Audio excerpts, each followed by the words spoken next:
All right, we are back home. We're back at the 9 Club, everybody. Today, we have a very special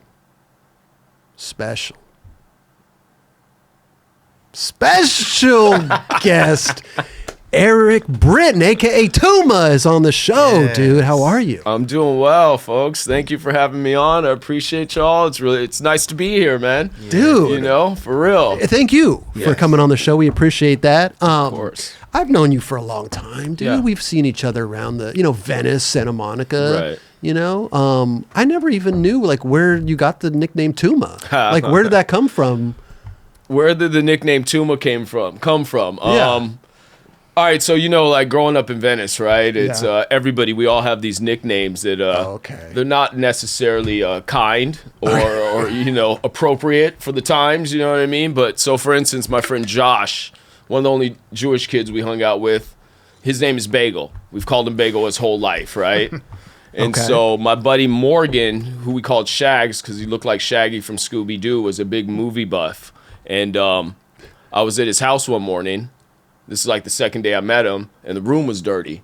So he's grabbed a belt, and he was mocking like he was hitting me. He's like, Tuma, clean up the room. And I'm like, bro, don't play. What? Tuma, clean up the room, And then I'm like, dude, that's not my name. Don't call me that. Dude, I don't ever want to hear that again. And he went and told Block and everybody else, the big homies. And just because I didn't like it, that became my name, right? That's how it works. So Tuma is a character in this movie called The Great Santini with Robert Duvall. Okay. Robert Duvall is an Air Force pilot in the 50s that lives in California and then moves back to his hometown in North Carolina, which was super segregated and racist at the time, right? And his housekeeper's son is named Tuma. So Tuma drives a horse and buggy through town, and he's a little on the spectrum, right? Selling fruit to all the people, you know what I mean? All the white people, right? Okay. And they're like, oh, here come that Tuma. Sell us some fruit, right? Wow. So Morgan thought it was appropriate to call me Tuma. You know what I mean? And it was the most inappropriate thing that could have happened, Right. And had I liked it, it wouldn't have stuck. Sure. Nobody gives themselves their own nickname. And but it turned out to work out for me in a sense. You know what I'm saying? Because growing up in Venice and in this neighborhood, we all clowned each other and talked about each other, and you know what I mean? And if my friends aren't making fun of me, I don't trust them. Yeah. That's just how I was brought up, right? Totally. And so they would never let anybody call me Tuma in a negative context, you know what I'm saying? Right. Even though it began as negative. And it's funny because I saw Morgan years later, and I was at Whole Foods, and he's like, pulled me to the side. He's like, bro, I'm so sorry for giving you that nickname. No way. He carried this guilt with him for years. way. So yeah. Oh my God. Yeah. Years later. But I've been going with Eric more. There's some people that don't call me Tuma anymore. You know what I mean? Okay. Maybe I've outgrown that name, right? Right. And so, I've been going with Eric a lot more lately. Okay. I knew you as Tuma. Yeah. That's just how. Yeah. I mean, it's great because people are going to remember Tuma even if they mess it up, right? Sure. Eric, not so much all the time, right? Right. So it's people even outside the skateboard community. They're going to remember Tuma, Yes. And so it's kind of served me, and I'm not ashamed of it, and I'm it is what it is. Did you have any graphics with Tuma on it and all that, or was it just mainly Eric Britton? It was just mainly Eric Britton. So my first board in '91, it was kind of homage to Steve Stedham, right? I had 3 skulls going down the bottom of the deck, right? And then it said just my last name, just Britton on the side, Yeah. I think most of the people in the skate community at that time knew me as Eric Britton. Gotcha. They didn't really know Tuma, you know what I'm saying, when I turned pro in 91. So that was kind of, it sounds to me, it was just kind of like a local thing. Like just Pretty the much. homies and just just the surrounding people. Exactly. Yeah. Yeah. Okay. Yeah. So it's just the inner circle, and Right. What about this right here? Oh yeah, that's it right there. Yeah. Wow. That was your first pro board on SMA. That was my first pro board on SMA. Wow. And it's a trip because, I tell you who Kareem Campbell is the one who told Skip to turn me pro. What? way. Yeah. How did that come? Looking out. What's that story? Good looking Kareem. Good looking on Kareem. Good looking on Kareem. And Kareem is very strategic, right, about what he does. So years later, I'll go into that. I thought about something, but I was riding for Dogtown for forever, right? And then I moved to Texas. And when I moved to Texas, I came back, and Julian and Skipper, they're like, why don't you come ride for us? So I started riding for SMA, and about 2 years later, that's when Skip brought me over to his house, and he's like, we want to turn you pro. He's like, Kareem spoke to me and thinks that you should be pro. And I said, let's go. You know what I'm saying? It was like a dream of mine since 5 years old. That's what I wanted to do, bro. I started skating at 5. I didn't even know there was a path to professional skateboarding. I just wanted to do this for the rest of my life, right? Right. And so they turned me pro, and a few months later, Block is the one who shot this cover right here. The cover of me, the Thrasher cover. What? And a few months later, Block called me over to his house, and he's like, I got a surprise for you. And he showed me the cover of the magazine, man. They were, you know, Fausto and the whole crew up at Thrasher, they were paving the way for me, man. You know what I'm saying? It was like such an honor. I was blown away. Wow. Yeah, that was a moment for sure.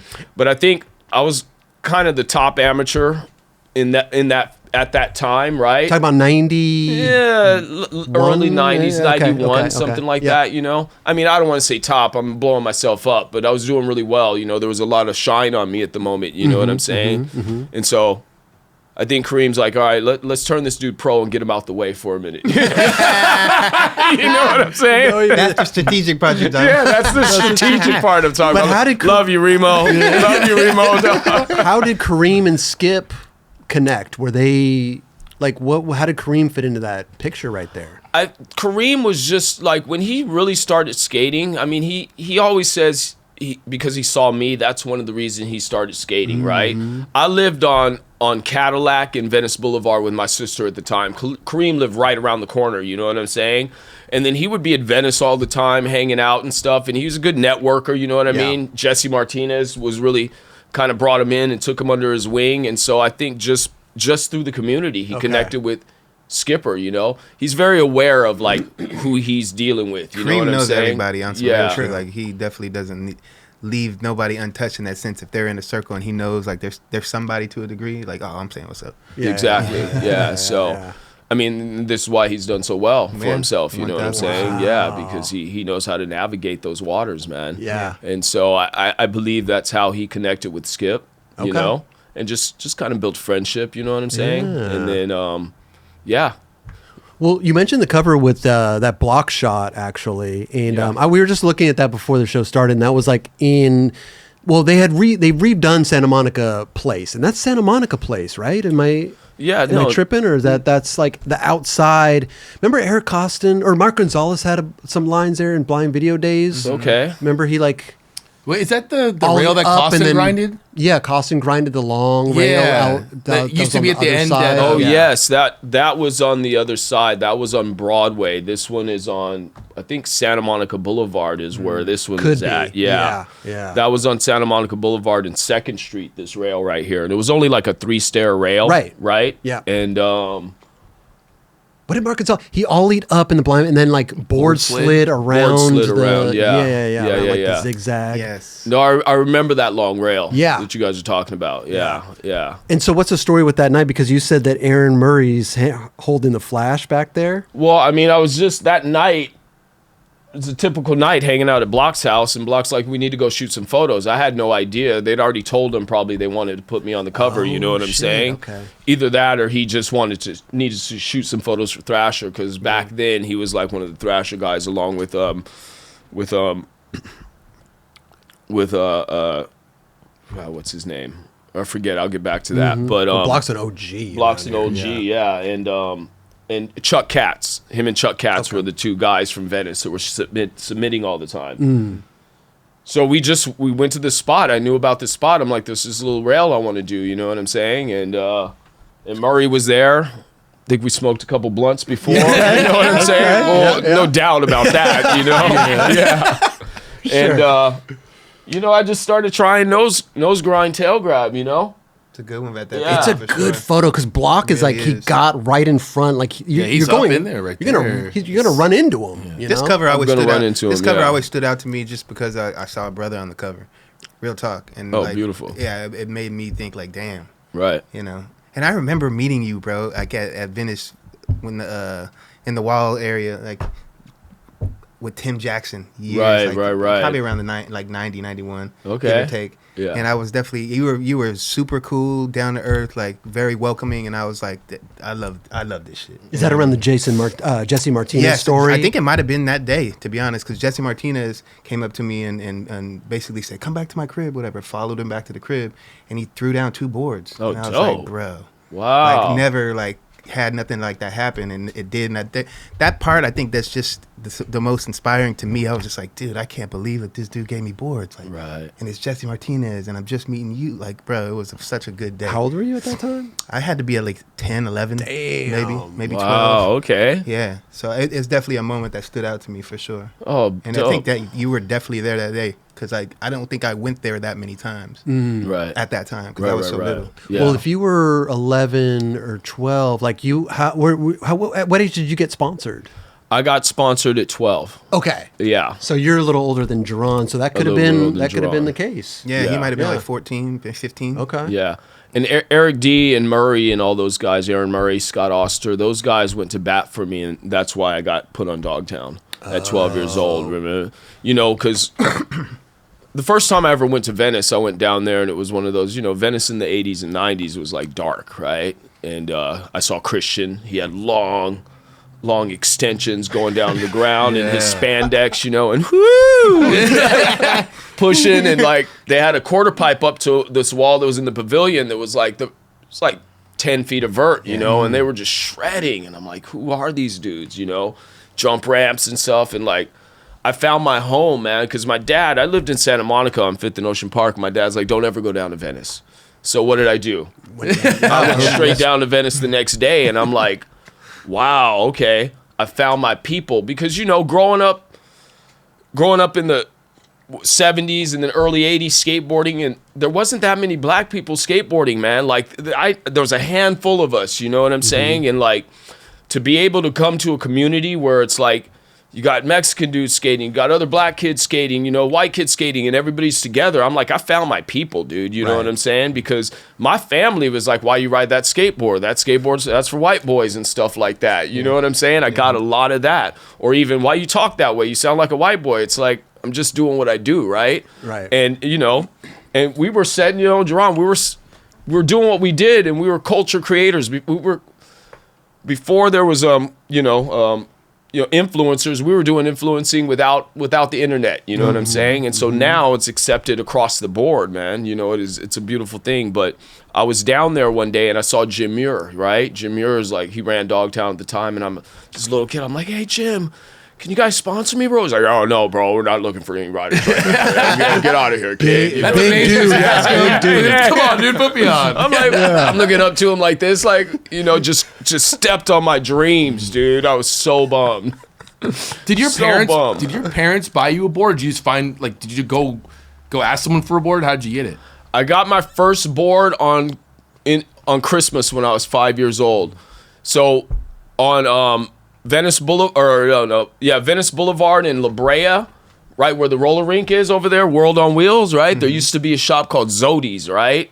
And it was like a Target from back in the day. I remember Zodi's. You remember Zodi's? Yeah. Because they're kind of similar to like a Fedco. Because I don't know if you remember that. Oh, I was in Fedco all the time. Yeah. Fedco? God damn, I don't remember this other place, but Fedco, yeah, for sure. Fedco was the spot, dude. I've never heard of either of these places. It was like before Target, dude. Type of scenario. That's old shit. Right? Yeah. Sorry, we're showing our age here. Fedco. God damn. Sorry about that. Hey, bring Fedco back. Bring it back. We'll get that hashtag going. Yeah, for sure. Damn. Okay. Okay. So what was the place called? It's called Zodi's, right? Right, Zodi's. Okay. So my dad came home with a plastic orange whammo board, dude, and I stepped on it, and there used to be this little driveway, little cut by my house, right? It went in between the apartments and a little hill. And I mean, I remember it vividly. I stepped on that thing. I went down this little hill, grabbed the rail, and did like a Jay Adams slide, you know? How did you know how to do it? Instinct? It's natural, dog. Shit, You know what I'm saying? It's natural, bro. I was built like that. And that was it, dude. I was hooked. Damn. I was hooked. And I was living in LA at the time, right? In what they call Miracle Mile area now, right? And then my dad moved to Santa Monica, and I moved into with him at 10 years old. Okay. And the first place I really saw really good skateboarders, I used to hang out on Natas Street, Fraser. In Santa Monica. Monica, right? Yeah. And that was the street where all the kids, it was full of kids, every bunch of surfer kids, skater kids, and Natas lived with his brother right there. Natas and Vitas, I think his brother's name is. And I used to see Cab over there and Tommy G over there, and Julian was over there all the time, and I was just a little kid, man. And right there where the curbs are now, right? It was just this little cement wall. And I remember seeing Jesse come up and ask Julian one day, "Yo, I'm gonna go skate this pool. You want to go?" And I was just in awe. I'm like, these dudes are fucking bad, dude. You know what I'm saying? But Natas gave me my first free skateboard. Really? Yeah. Like complete or board? Just a board. Okay. What do you remember? What board it was? It was. He used to cut his own boards out. You know what I'm saying? And he just had cut some boards out, and he used to do asymmetrical tails on his board.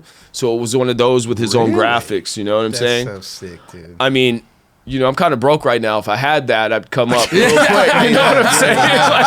Probably buy a house with the dog. You know what I mean? Do you know what you did with it? Or did you skate? Oh, that thing, I skated it. Okay, it's been long gone. You know what I mean? Yeah. Wow. Yeah. Wow.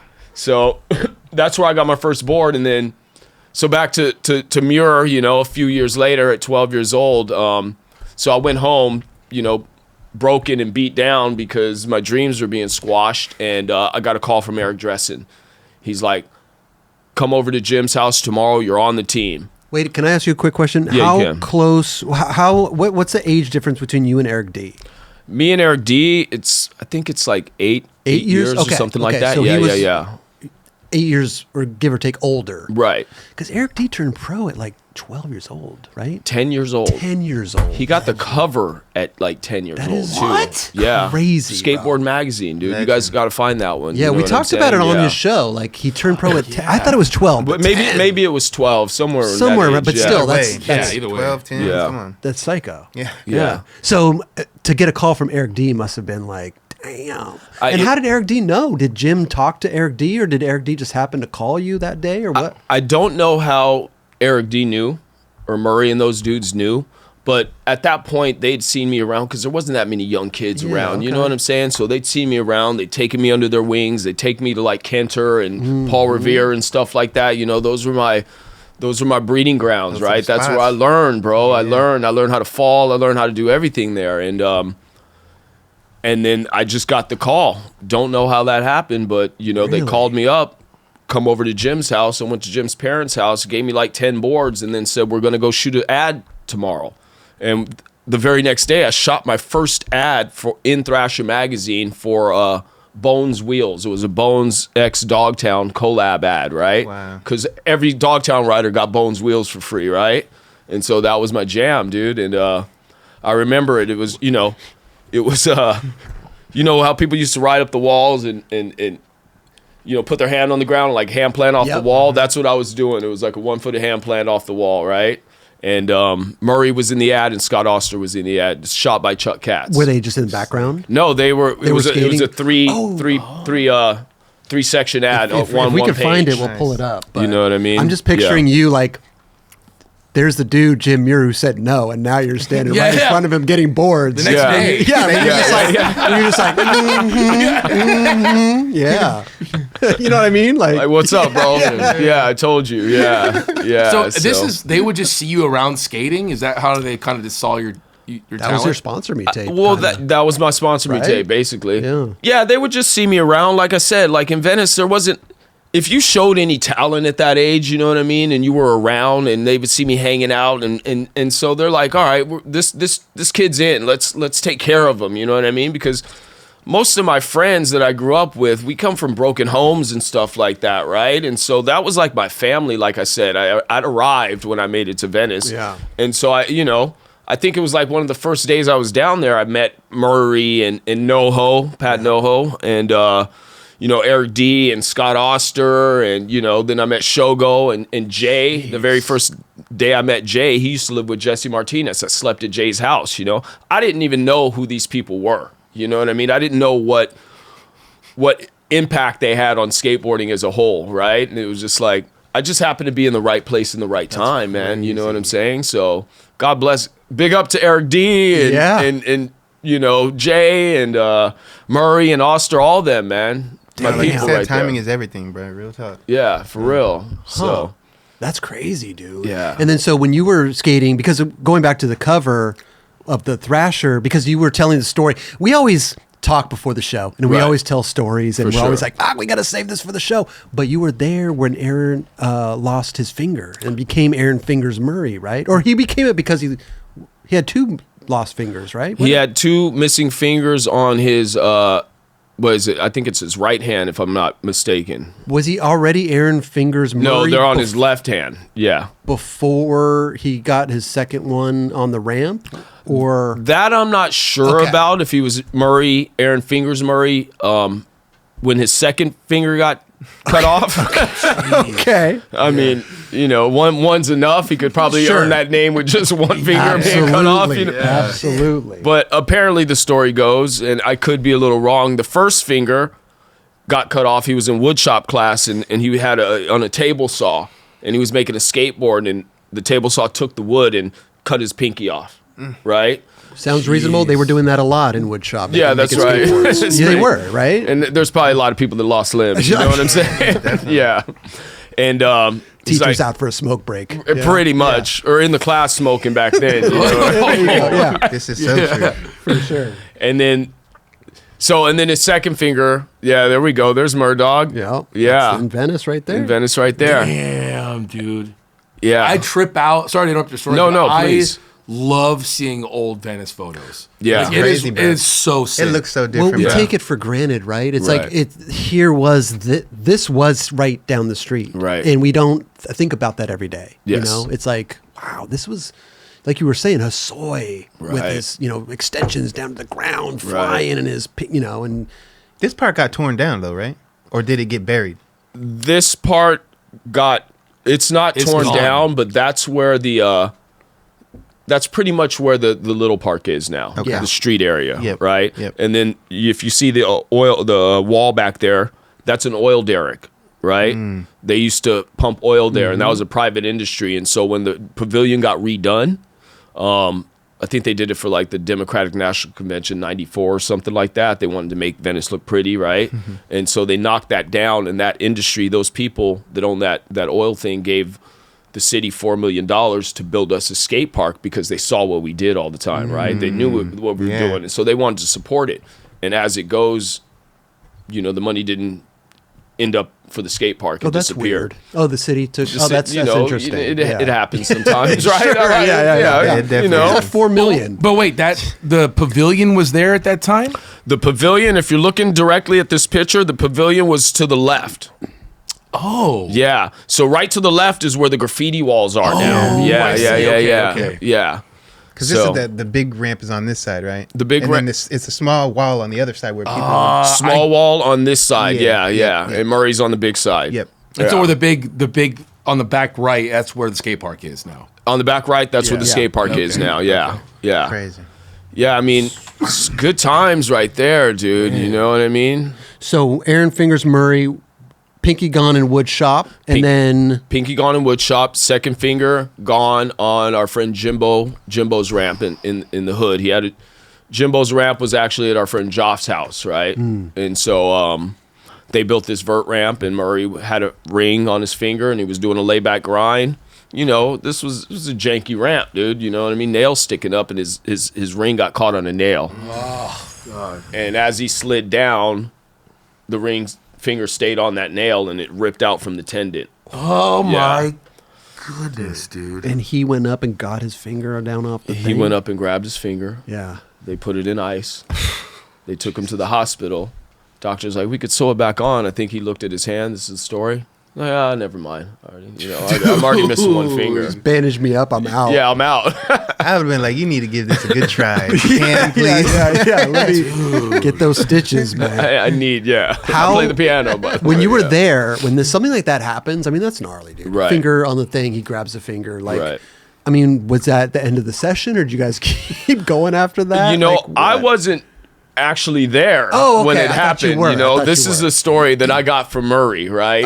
First person, right? Gotcha. I wasn't actually there, but that is the place where I first learned how to drop in and stuff. And unlike nowadays, kids have help dropping in. Right. I've been teaching for a long time. You're gonna take a couple slams. Sure. Which is always worth it, especially on vert ramps, Definitely. So yeah. Was there anything that you had to do, like, to prove yourself on the ramp before you could like skate it with everybody else, like ramp keeper cut type vibes? There was that shit back then. No, for real. They didn't make me sweep up, but you know what I'm saying? Okay. Yeah, but you maybe had to maybe had to like drop in and do something over something sketchy or something. Like they wouldn't even let me in the yard for the first couple times I went over there. It was like that. You know what I mean? It was like a whole association. They had VSA cards. You had to pay dues and stuff like that. No, seriously. They were hardcore about it, right?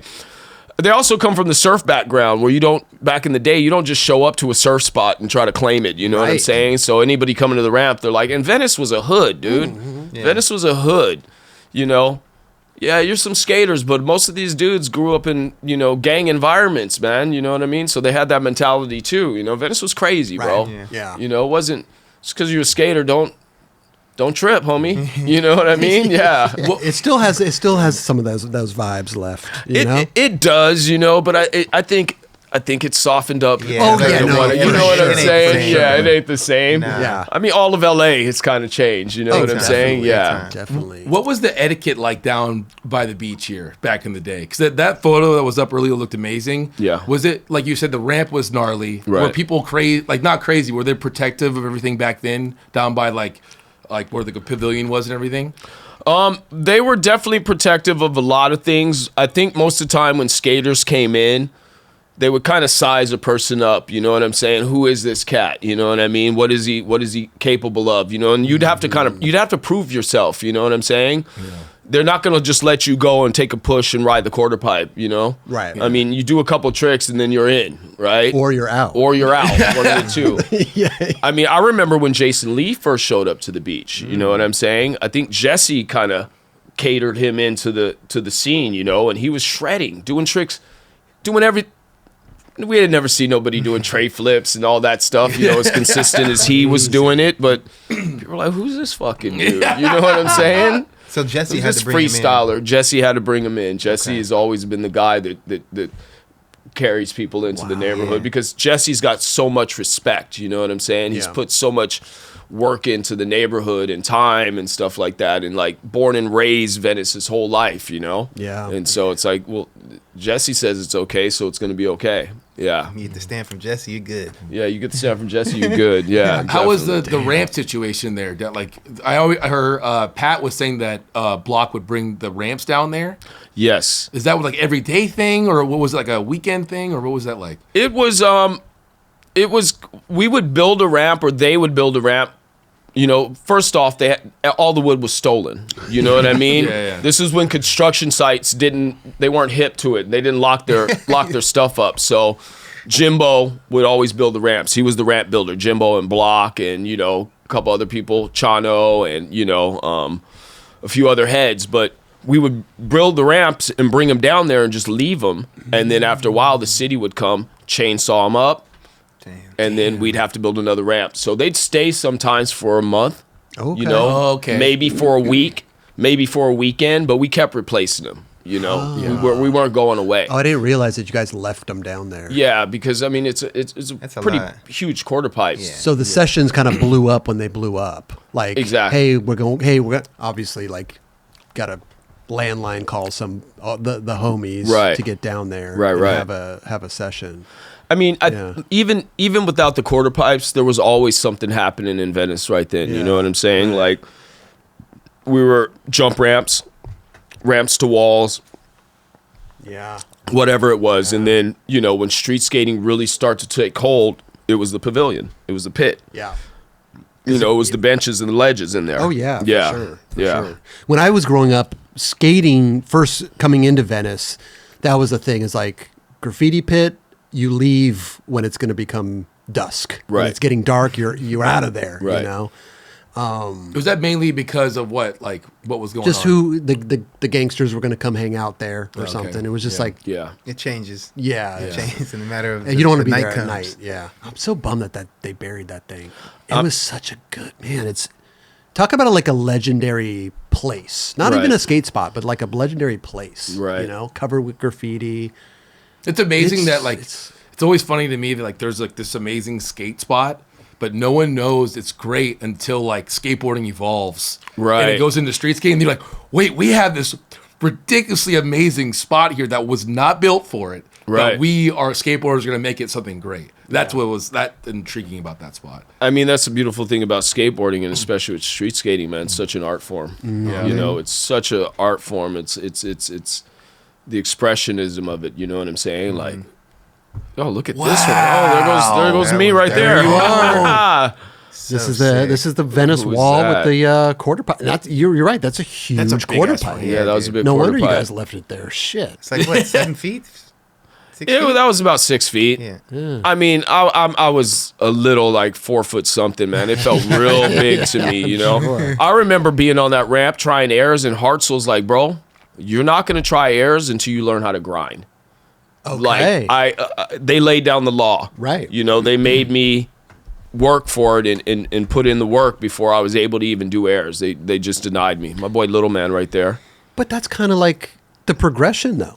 Like For sure. you need to like walk before you, or you need to crawl before you walk, right? Right, Like you absolutely. need to learn the basics. Yeah. You know, sometimes nowadays I see somebody pushing up to a huge set of stairs that can't even push like well. You know, you're Well, like, dude, Yeah. you about to jump down that thing? I mean, Okay. as you guys know, you can tell, you know, how good someone is generally just how they push down the street. You 100%, know what I'm yeah. saying? Yeah. But what a time back then.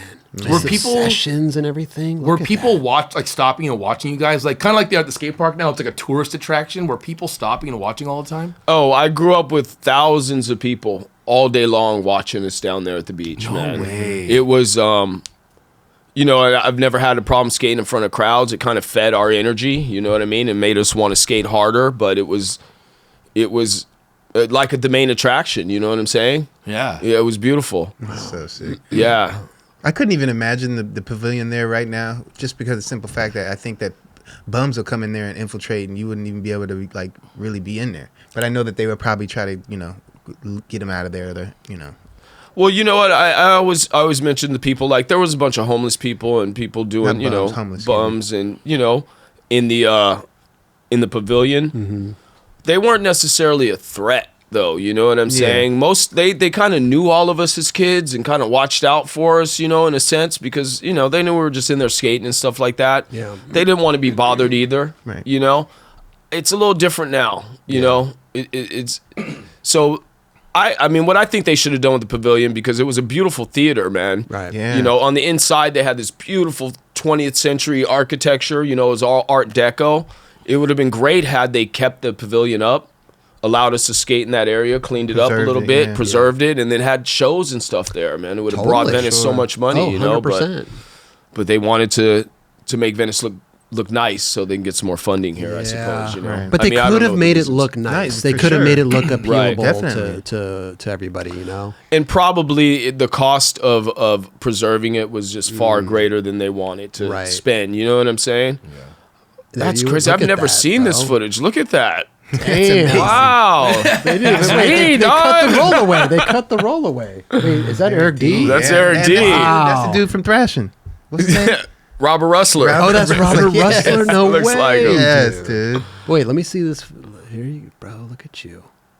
So sick. Dang. I wanted to be like Aaron Murray back in the That's day. Hey, that's a photo right there. Was that Jesse? No, that was Block. Okay. Look at that. DM that to me, dog. Posted like it's recent. Straight That's so up. sick, Yeah. man. Yeah. What a time. Look at that. Who is that? Do you even know like half of these people, or do you? I'm trying to figure out who that is. I think that's this guy Terrell who used to skate for. That is Robert Rustler from Thrasher. Yeah, absolutely it is. And Block that's there. Block, yeah. Damn. Dude, Block was no joke, bro. Yeah, man. That's tight. Enforcer too. Yeah, but he definitely was no joke with that as well. God, I love this footage, you guys. It's so good. There's the wall. Oh, okay. Oh, Getting his bag. Did I make it? Probably not. they're cutting it. I wonder, what is this, Roger? Is this just some random Just a random YouTube video. YouTube video? Crazy. Does it say who filmed it? Maybe in the Just a random credits upload. or something. Was there like a local filmer that would film everything? The people, well, there was a couple people that had cameras. I mean, I don't know who filmed this, but I know the local people that were, it was Block and Chuck Katz. Okay. Yeah. Block and Chuck Katz were doing all the, you Even know, filming stuff or just Block was filming more than Chuck. Chuck was just a still photographer, okay. you know. And I think like Ray Flores would film stuff all the time, you know. Okay. Ray Flores he used to skate for the Pepsi team back in the day. Pepsi. You know. Did Block then take over with the photos? Because I feel like I know Block more as like a photographer than a filmer. Well, Block, He's think- directed a bunch of Yeah, he movies did or both, like for stuff sure. like that, right? yeah, Yeah, he maybe that's- did the Christian Hosoi story, you know what I Right. mean? I think he's done some commercials and things like that, Okay. but you know, I know him mainly as a photographer. He Yeah. did shoot video and Okay. stuff like that as well. But it was mainly still photos, you know. During that time there was less people weren't making videos. I mean, that came not long after, you know, when 411 and those videos started coming out, right? Yep. Yeah. Yeah, that makes more sense. Yeah. So I'm interested too because we talked about you had gotten on Dogtown through Eric Dressen, Right. And you said you moved to like Texas for a while, and then you came back, and then that's when Yeah. you got on SMA. That's when I got on SMA. What happened right there? Why did you go to Texas, and why did you not ride for Dogtown? Did you not ride for Dogtown when you moved out to Texas, or did it just kind of fizzle out? Like what happened? Well, I moved out to Texas first because my dad wanted to buy a house in Texas, right? Okay. Him and his lady, right? And so we end up packed up our stuff, moved to Texas, which was a huge culture shock coming from Venice to DeSoto, Texas. Like we're super separated, you know. Black people lived on one side of town, white people lived on the other side of town. And in my school, we didn't integrate, right? Like that. And there was only 3 of us in the school that were skaters, but we all hung tight, right? Because we were on the fringes always, right? And while I was in Texas, I rode for Dogtown the whole time. Jim was sending me boards and stuff like that. Gotcha. And so I would go to Jeff Phillips skate park all the time. So that's where I met Chris Gentry, Mike Crum, you know, and those cats. I skated with them all the time, you know, in Texas, right? And then every once in a while there'd be a contest, and I remember Garasso and Salba and Malba all coming out, dude, you know, and then I ended up staying with them at some hotel, and, you know, they got a little freaky back in the day, you know what I mean? Duncan was there. It was dope. But while I was in Texas, I got bit by a mosquito, and I got put in a coma for 4 days. What? Yeah. From a mosquito? From a mosquito. I got what's called encephalitis, right? Wow. It's like spinal meningitis, right?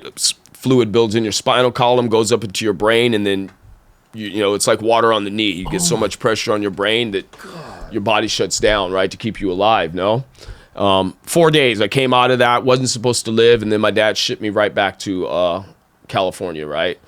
And I wanted to be pro, right? So I came back, and I got a lot better in Texas. It was kind of a good move because I was away from, like, my environment and the things I was doing, and all I did was skate all the time. Skated a lot of vert there. And when I got back, I wanted to be pro, and I had a feeling the gym wasn't going to do that for me, right? And so when Julian and them said, "Why don't you come ride for SMA?" Big up to Julian Stranger. Yes. Love you, miss you. He said to come ride for SMA, and I'm like, yeah, let's go. You didn't even ask Jim, like, hey, you going to turn me pro? Or there wasn't even a conversation? There It was wasn't just even a like, conversation, you know. I mean, I heard years later that, you know, there was something he said to Hartzell, you know, where it might not have happened. I don't think they thought I had the chops at that time. You know what I'm saying? Interesting, yeah. Which is okay. It's all good. It all worked out anyways, you know, how it was supposed to. Totally. So, so I was honored to be on SMA because Julian was like my boy, you know what I mean? Julian was my guy. In fact, the first time I ever went to San Francisco, I was 13 years old, and me and Julian took the Green Tortoise up there. I've heard about this Green Tortoise. So it was a hippie bus, right? That had I've never heard about this. Yeah, bro. It was a hippie bus that ran all through the 70s, and it had there was no seating. It was just one big bed in there. You know what I'm saying? Smelled like weed the whole time, right? Didn't tell my dad I was leaving. I ended up in San Francisco at Julian's mom's house, stayed there, went to some contest the next day, right? Called my dad. I'm like, I'm in SF. He's like, you're where? He's like, all right, bro. Be safe. He knew I was around this community of people that always looked after me, right? And then, so that's when I first met Tommy G and Luke Ogden and Tobin Yellen. I stayed at Tobin and Luke's house for like a month, you know what I'm saying? Stayed at Tommy G's house one night. And then I met Ray Barbie at this contest, right? And Robert Torres. I don't know if you remember Robert Torres, but he lived in San Jose too, right? With Ray, next to Ray. They were homies. And so instead of going home, I connected with Ray and I went and stayed in San Jose. And that's when me and Ray Barbie became real close, you know? And so, I mean, we were all just kids, man. You know what I'm saying? Yeah. When you said your dad shipped you back out here, did he come out here with you or he just sent you solo? No, he sent me solo. So we moved from Santa Monica to Texas, right? And then when I came back, that's when I lived on Cadillac around the corner from Kareem Campbell. Okay. I lived with my sister then. Right? And so you had family back So I had family back here. Though I was never home, man. I've been a feral kid since I was like 12. You know, I've been running the streets, man. You know what I mean? But it was a different environment then, right? Yeah. Especially like growing up in this neighborhood where all the big homies took care of me. Yeah. You know, I never went without a place to stay or food or whatever. You know what I mean? They all had my back, dude. You were running the Green Tortoise. I was running the Green Tortoise, bro. I have never heard of this. This is amazing. I think it's still going, too. I think so, too. But what is it, a couple bucks? And it's like super I think it was like $12 to get up to San Francisco, dude. That's what I mean? It's amazing.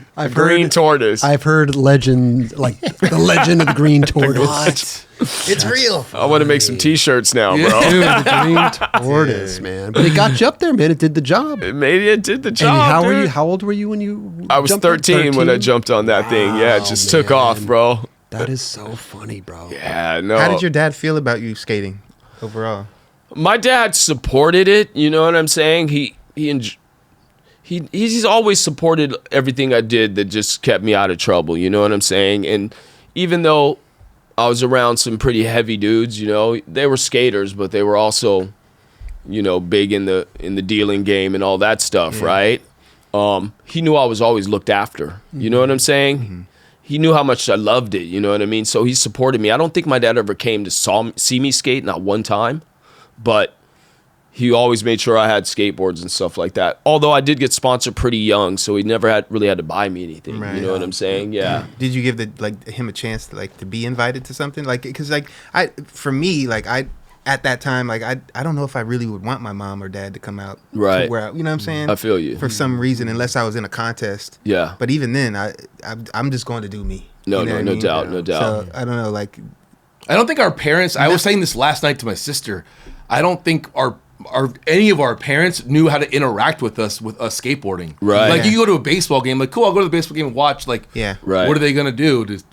You're out skating some random spot in Santa Monica. Right. You know what I mean? With a bunch of kids. Like, yeah, I just don't. I guess it only makes sense now because now you could go to a skate park and your parents could go and then sit there and watch you. You know what I mean? But prior to that, it would just be like, I'm going to skate, and they're like, how can I go support you? It's like they can't. So that's why I never really was like, Mom, you want to come see come me hop skate? these fences. Come hop these schoolyard fences. School, you want to come? Yeah. But there was cool parents that would drive me to the skate park and stuff. I guess that was later on, obviously. But, right. Yeah.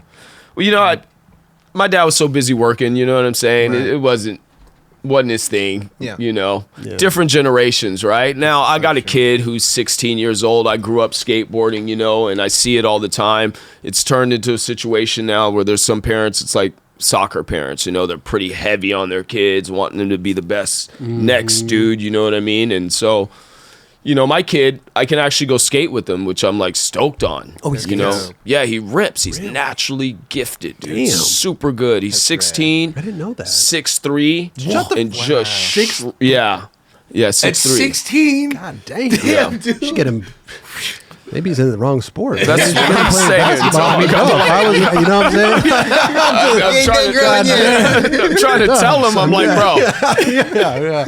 Break it down to, fuck. It's $2 a board and all this shit. Like, you need to get on. I don't know if this is gonna work out. You need to get on that.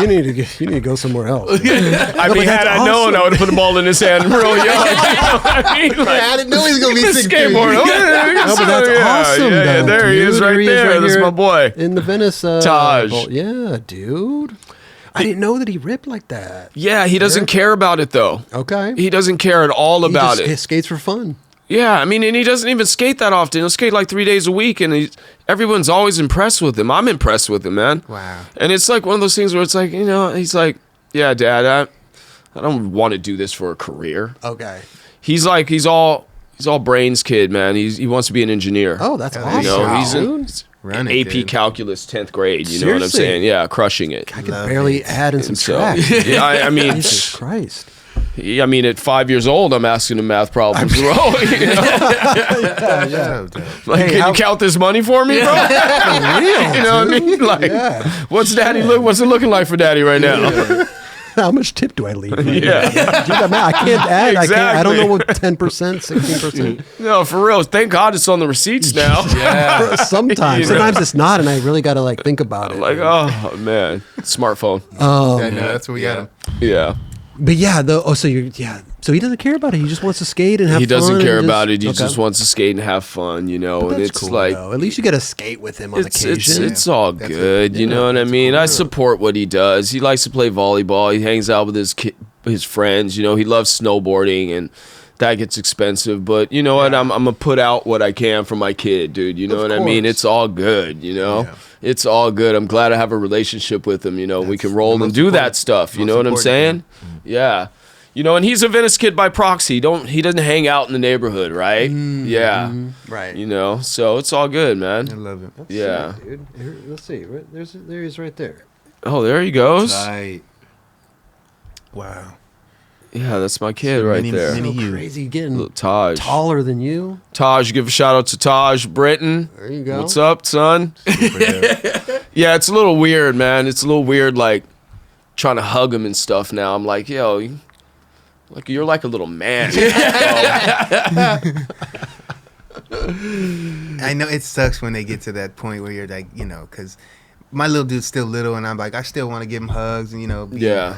But then I know it's gonna get to that point where you just gotta kind of let flourish off, Right. and you're gonna be doing handshakes and shit. I'm like, I don't want a damn handshake, you know what I'm saying? What do you mean? He's Better going to get teach over you. here, son. He's going to teach you the newest handshake. I man. know. You get to have your own handshake. Yeah. That too. Yeah. That's true. Yeah. I mean, I always thought I was gonna be a cool dad. I'm like, I'm gonna always be a cool dad. I'm a skater. Like all those other parents are whack. My son does not think I'm cool. You know what I mean? Like, took him out to dinner the other night, and he was just laughing at me. I'm like, bro, what's up with that? You know what I mean? It's all good. Yeah, So funny, man. yeah. That's So- kids for you. That's kids, man. So, Dogtown, did you tell Jim you were going to quit Dogtown? Or how did that? I didn't tell Jim I was going to Seriously? quit You Dogtown. just I just left. I mean, I don't think it was that big of a priority for him. You know what I'm saying? He supported me and did what he did. I don't remember if he was upset or not, but I left and I started riding for SMA. And What then year a was couple this? years. This was in 1989. This was in 89? 89, yeah. And then you turned pro around In 91? Yeah. Okay. Yeah.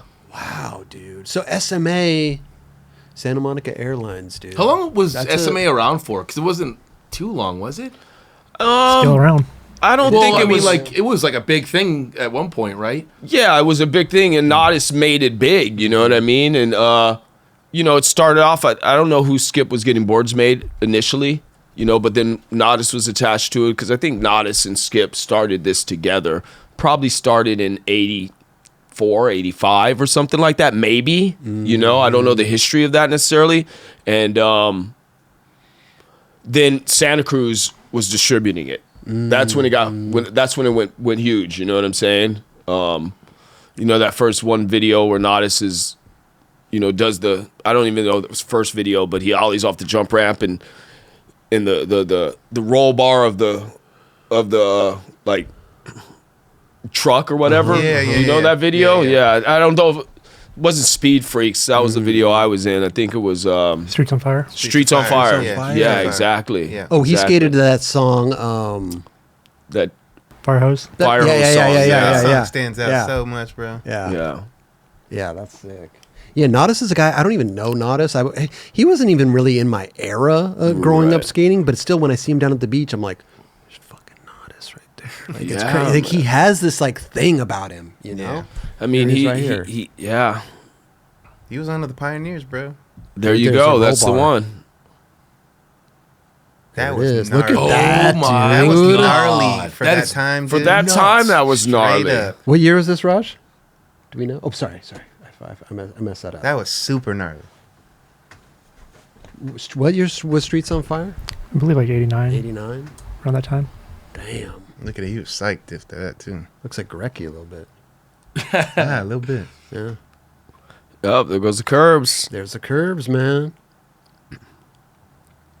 Wow. Well, it's funny because like the curbs that we skate now was the Natas curb back then because there was grass on the other side. Right. Remember when it was like grass? Yep. So it's funny, man, how those curbs have just gone through the test of time, you know? I got an ad down there for, I think it was for OJ Wheels doing a Smith grind on the benches. Did anybody skate those benches anymore down there? They're so rounded. People still skate them. That's true. But people do skate them, though. Okay. But they're really rounded. Right. Really, really weathered. People are skating. Are you talking about the ones like literally on the beach side? When we used to skate all the time. Yeah, now they're skating where like the ground's kind of messed up, like rough. Those are all waxed up now because the original one's super messed up. Okay. Yeah, I got you. It's super rounded already. So right. Yeah. So SMA. I skated for them. You know, got on SMA and then they turned me pro and. Within a couple years. Within a couple years. And you were saying the first graphic was the one we were looking at earlier. Did you know you were turning pro? Was it a big deal? Was it? I did know I was turning pro, and so I went and sat down. One of Skip's friends is this guy Steve Buscemi, who used to be a storyboard artist, right? Like big time storyboard artist, and he was actually working on Total Recall storyboard at the time. Damn. And he did this graphic. He kind of like, I mean, I didn't really know what I wanted as a graphic. I was excited to get a board, so he kind of like just said, "Oh, why don't we just do this?" And I'm like, "All right, let's go with it." You know what I'm saying? And looking back, I would have probably done something different. And then my second board, my friend Bro, Ahmad Deshay, drew the graphics, and it was the Good Times Dancing People, right? Yeah. And the Everslick. It was on an Everslick board. You guys remember those, right? Oh, yeah. Oh, so you had a Good Times graphic. I had a Good Times graphic, yeah. Okay. That was my second graphic. That portrait. Well, no, he took couple people out of that portrait, okay. yeah. Okay. Yeah. Dope. So were you making any money at that before turning pro? You didn't make any money? No money. And then turning pro, all this money. Yeah, I was gonna say it's a big difference. Well, nothing on Dogtown. Yeah, nothing on. They Dogtown. weren't really paying amateurs back then. No, not at all. You know, I was living with my sister at the time, and she was she worked for Vaughn's for years, and she used to always give me a hard time. You ain't going nowhere with that skateboarding, man. Why don't you just come and work for Vaughn's? You get benefits, 501k. And I'm like, no, I'm not. That's not what I'm gonna do. You know what I mean? Miss me with that, okay? But what was that like once you turned pro? Now you're like, boom, what's up? Then I'm making all this money, and I was making more than her and her husband put together. And then I moved out, so they couldn't say nothing to me anymore. You know what I mean? I'm out. You know what I mean? Yeah. Well, so we're talking 91. What was it like the standard paycheck back then? Well, the standard paycheck for me in 91 was $3,000 guarantee, no matter what, every month, plus $3 per board sold. Oh, you got $3 plus. Yeah. Did you have to have a minimum with the boards, or was just every board that they sold, they'd give you $3? Every board sold $3. That's not a bad deal. Yeah, it wasn't a bad deal. I could imagine in 91, 92, 93, you were selling quite a bit of boards. I was selling quite a bit of boards. Yeah. I Maybe mean, not as much as the 80s dudes. Those guys were getting $20,000 checks. Oh, yeah. Yeah. But still, early 90s, yeah. That's still good, Yeah. bro. I mean, 3,000 plus. 3,000 alone was chilling. 3,000 alone was chilling. I mean, from a kid never making any money to all of a sudden having all this money. I wish I had a money manager at the time too. You know what I'm saying? Like, Hell How are those? It's like an taxes? NBA player who comes from the hood and all of a sudden he's got millions of dollars. He's broke in the next like 3 You're like, years. how You know, does that's that even me. I'm work? right there. You know what I'm saying? Yeah. Did anybody tell you about taxes and what you had to do? Nobody about it? told me Nobody told about you. taxes. I didn't have health insurance. None of that stuff. You know what I'm saying? Yeah.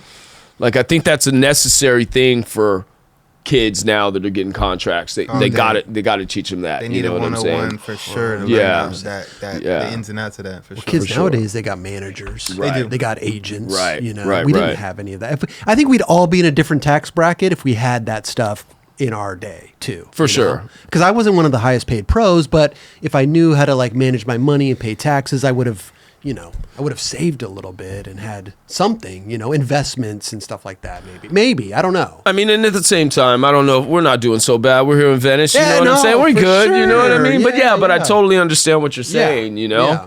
So yeah, it was a hell of a time, man, back then. You know, I mean, street skating was just really starting to develop strong. You know what I mean? And so I was fortunate enough to be able to grow up around Eric Dressen and Murray and Scott Oster and Jay and those guys. So they would always take me to pools, And so I was able to learn how to skate transition, and we were helping to develop street skating, you know what I'm saying? yep. So now that I'm 52, I could still ride my board because I'm not jumping down those stairs anymore, dude. Those, Yeah. It's over, bro. For sure. You know? What video were you in? Streets of Fire? I was in Or Speed Freaks. Speed Freaks. Can we Speed pull up Freaks. his part in Speed Freaks?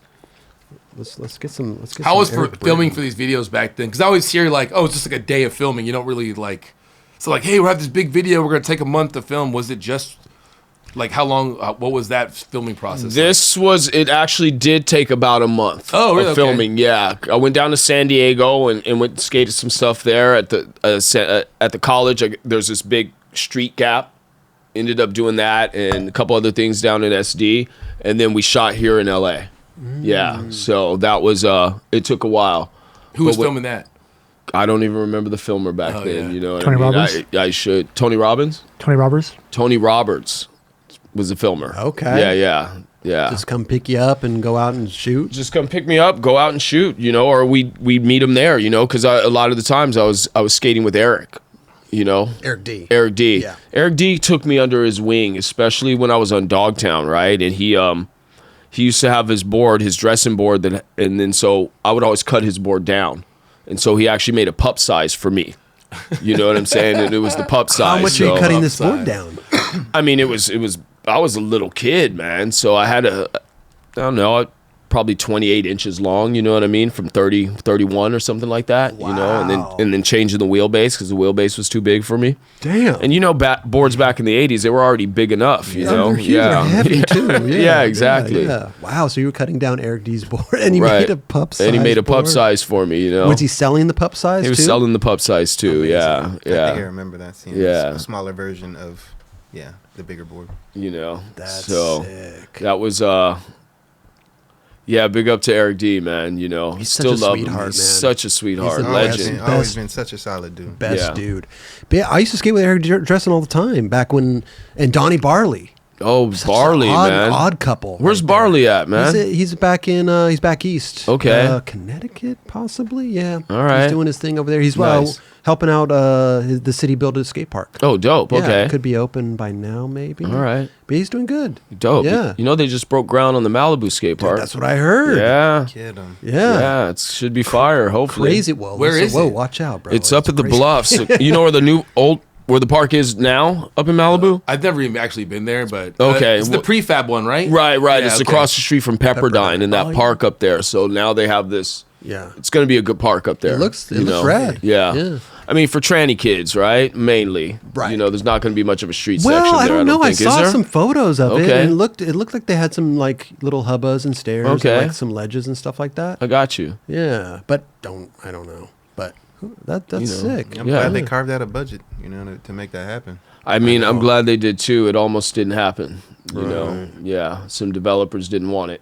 So, Well, it's valuable land right there. very, Very valuable. very. But So yeah, it's crazy with the fires rolling through there too. Right. It's quite the timing to break ground on that. But I'm stoked. That's awesome.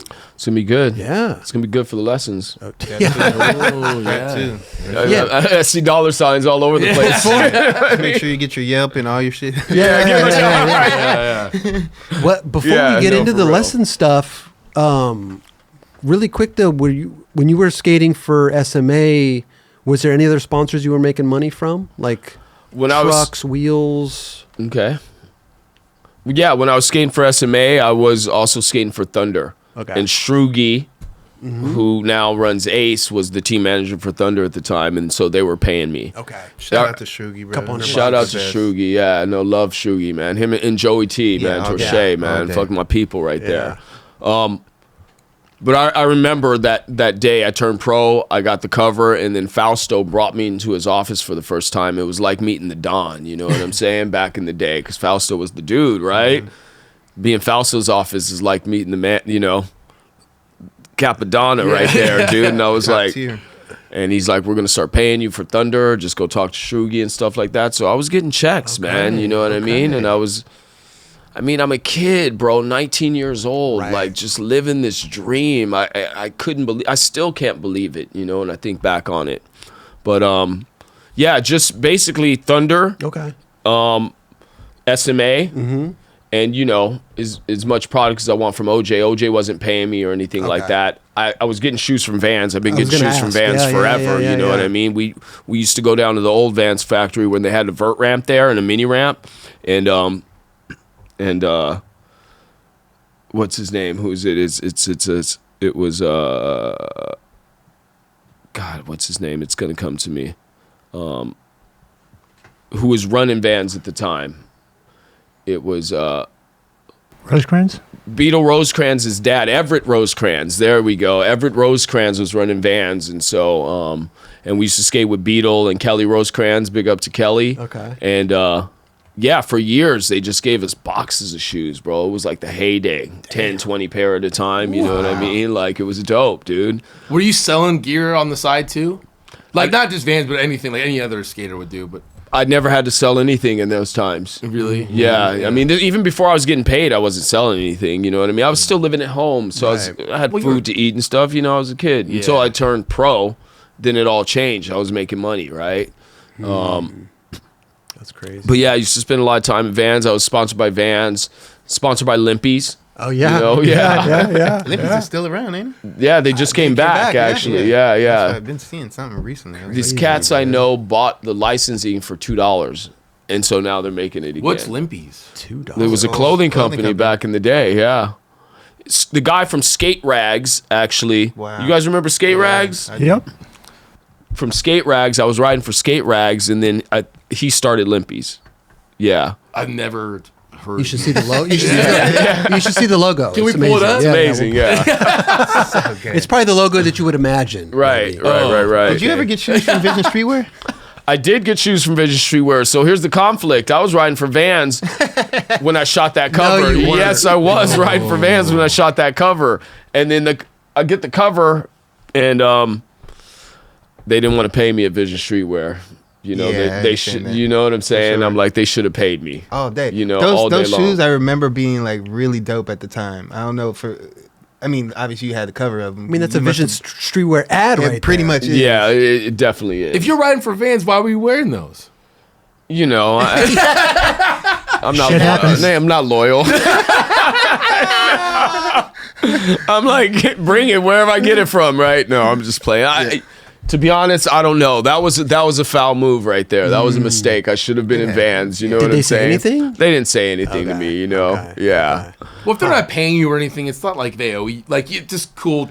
You wear the shoes, whatever it is. Yeah, you know, I mean, it was they took good care of me though. Vans took really good care of me for a long time when I was young. You know what I'm saying? Before I got turned pro and stuff like that, and you know, I just. Dorfman wasn't going to pay me anything for that. You know what I'm saying? Yeah. It's all good, man. You know what I mean? This is the Skate Rags. That's the Skate Rags, Skate yeah. Rags, clothing designed by skaters to fit and survive. Amazing. That's so wild. It really is. Skate Rags. It's so funny, man. The industry is so interesting because like you're now teaching like young kids. Right. And how did you get started in the skate lessons and doing all that? Well, the story goes, I mean, through the journey of like just living, man, I just kind of needed to make an income. You know, Right. I wasn't pro anymore, right? I'm not selling boards. I've done a lot of different things. You know, I went from being pro to doing all this modeling work, and I was doing a lot of it and making a lot of money as well. You know, and then that kind of went away a little bit, and my friend just asked me to teach his kid. That was it. That was it. And that's how it started. That was 17 years ago now. Wow. You know what I'm saying? And I had a knack for connecting with these really young kids. You know what I mean? They trusted me. Yeah. And then through word of mouth, it grew, you know? Yeah. And Did you like it though, to teaching kids? I mean, obviously when you're teaching kids skateboarding that Right. you know how to do Yeah. very well, I don't know if I'd have the patience to, you know, sit there unless he was like, you know, my kid or Right. related to me or something like that. You know what I mean? It's just like, Yeah. I don't know. It takes a lot of patience and trial and error over and over and over again. You know what I mean? Well, I mean, I didn't know that I was cut out for this. You know, I had no idea. And that first couple lessons, man, I was making some money, pretty, whatever, $40 an hour to start with. And It's good. come to find out that I was really good at it. You know what I'm saying? It's a pretty fulfilling thing, you know? Most of these kids, dude, they just want to be recognized and played with and listened to, you know what I'm saying? And for some reason, I can provide that for them, you know? And so I enjoy doing that. It fulfills me, and I'm helping out the community as well, you know? I'm helping some kids that may need a little bit of attention, you know? And some of them will go a long way. I've had a few of my kids I teach that are sponsored and traveling, and they're doing really well, right? Mm-hmm. And it's a long process. And so, yeah, I absolutely enjoyed it. I still enjoy it, you know? It's something to see a kid break through, you know what I mean? To follow their progression. Yeah, exactly. Like they work really hard for something, and then boom, they make a trick, just like us, dude. Throw ourselves down rails, slam on ramps and stuff like that, and get up and keep doing it again. And like that momentary, it's such a short amount of, you know, joy that we get out of it, that we need to go do it again, you know, and again and again and again. And I always tell parents, you're not just learning how to skateboard. I mean, even for all of us, it's like it teaches us perseverance and not to give up, you know, and to keep going, you know, and that applies to everything in life, dude. You know, you're going to fall, you're going to get hurt in so many areas. And it was happening to me growing up skateboarding without even knowing it. I was learning those skills, you know what I'm saying? And so Social skills as well. Yeah, absolutely. I mean, it's a big deal for social skills. You're interacting with adults and kids, and everyone's on the same playing field. Like know? you said, you found your people. Like Exactly. You know, some of these kids are finding their people. You know, and I've heard this before. Where else can you go? And you can't go. You're not going to step on, you know, the Venice Beach courts and end up playing with Jordan, something like that. You know what I'm saying? That ain't happening. You know what I'm saying? It's true. You show up to Vans or whatever, you know, the spot, and you might see your favorite skater, you know what I mean? And you can interact with them, right? And so there's something special about that, right? Yeah. You know, you don't feel like an outsider. You're part of, right? Yeah. Totally. So I never it's even dope. thought of that. Yeah, from that perspective, Yeah. it's pretty cool. Yeah. Do you teach? What about like? Is it just usually the kids, or like our older like people coming up asking for lessons too? All ranges, man. Yeah. I start off at 4 years old, all the way to, you know, somebody 60-year-old wants to come and learn. I'll teach them. Yeah. You know what I mean? Wow. Yeah. Okay. Yeah. In this past 17 years, you said you've been doing it, right? So Yeah. how many people do you think you've taught in that span of time? And how many are you currently in your reign of teachings? Wow. In that span of time, can I say thousands? Maybe in about that span of time. Yeah. Wow. And not all of them. There's been some kids that were consistent from ages 4 until they were about 12. You know what I mean? And there were some kids that I was consistently taught for that long. And those are the ones who got really good. Right. Their parents kind of had a vision, you know, but then they also loved what they were doing, right? And, you know, just like you start getting accolades from people, it drives you even more. And right now I have about 12 clients that I work with consistently. Amazing. Like top shelf clients, and I'm now starting to really develop and build more of my brand, you know what I mean, because of who I am and because of the history of growing up in Venice and stuff like that. I feel real weird sometimes. People call me legend, and I'm like, oh, dude, but I'm still alive. You know what I'm saying? Like, don't you have to be dead to be a legend? You know what I mean? I ain't over yet, bro. So building the brand and just trying to bring more in, you know what I'm saying? And I want to teach them the right way, you know what I mean? The etiquette and because there's etiquette in skateboarding, you know what I'm saying? Yeah. For sure. Some of these kids at the skate park are like, they just don't know. You know what I mean? It's like, you don't snake the elder, bro. You know what I'm saying? Like, Well, show it's some interesting. respect, We used bro. to learn all that, not only in skating, but we used to learn that at the skate shops, right? Right. We used to learn about skateboarding. But now, as the skaters are kind of going out of the skate shops, they're learning it at the parks. Right. Or maybe not learning it. But, that's where all their knowledge is coming from nowadays, I feel like. I think you're right about Yeah. that. And I also think it maybe the location of the skate parks and like True. skate parks I teach at, there's always parents around. You know what I'm saying? You go to certain other parks and the parents are nowhere to be found. So you kind of learn etiquette from the other people. Sure. Yeah. You know what I'm Yeah, saying? yeah. Skate parks aren't as territorial as they used to be, I feel like. 'Cause there's so Right. many now that, Yeah. like, you have a couple here and there. Spots, different. If you go Right. to, like, certain spots in the world. But what about when one of your clients, you'd be like, hey, go watch this video?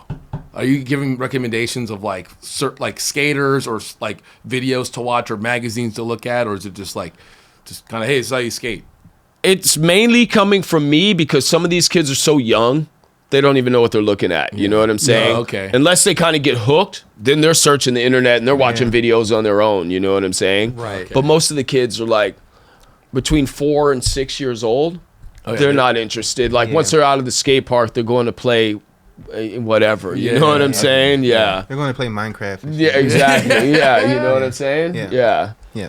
So, but it's been a beautiful journey to watch, you know? I mean, one kid, for instance, Raiji Masuda, I taught him from 4 years old to 12 years old, and he was in a group of other kids with my son, and we had a ramp built on the Muse campus in Malibu, which is James Cameron's wife's campus. Wow. So I taught him, and I was taught Ty Trujillo, Robert's kid, who's a good friend of mine, And so we had this whole group of kids, and my friend Takuji tried to orchestrate it like, you go to Hawaii and you go to the North Shore and all those kids are hanging out and surfing and skating with each other. They don't really have that up in Malibu. You know what I'm saying? There's not this whole community of kids that are doing that. So he was trying to build some network like that. And so I worked with those kids for a number of years. And now Raiji is like charging 20-foot pipe, at 16 years old and ripping skater. Yeah, riding for a bunch of companies. You know what I'm saying? Yeah. Well, they may have that soon with the new park being built. That like they can all go and hang out at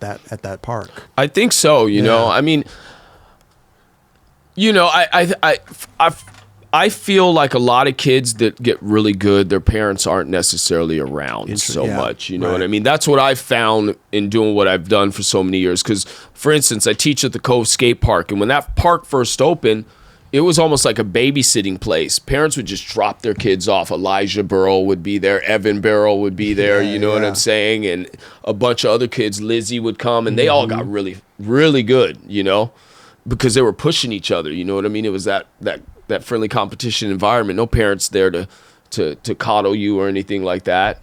And so that happened for a couple generations. And now the skate park's a little different.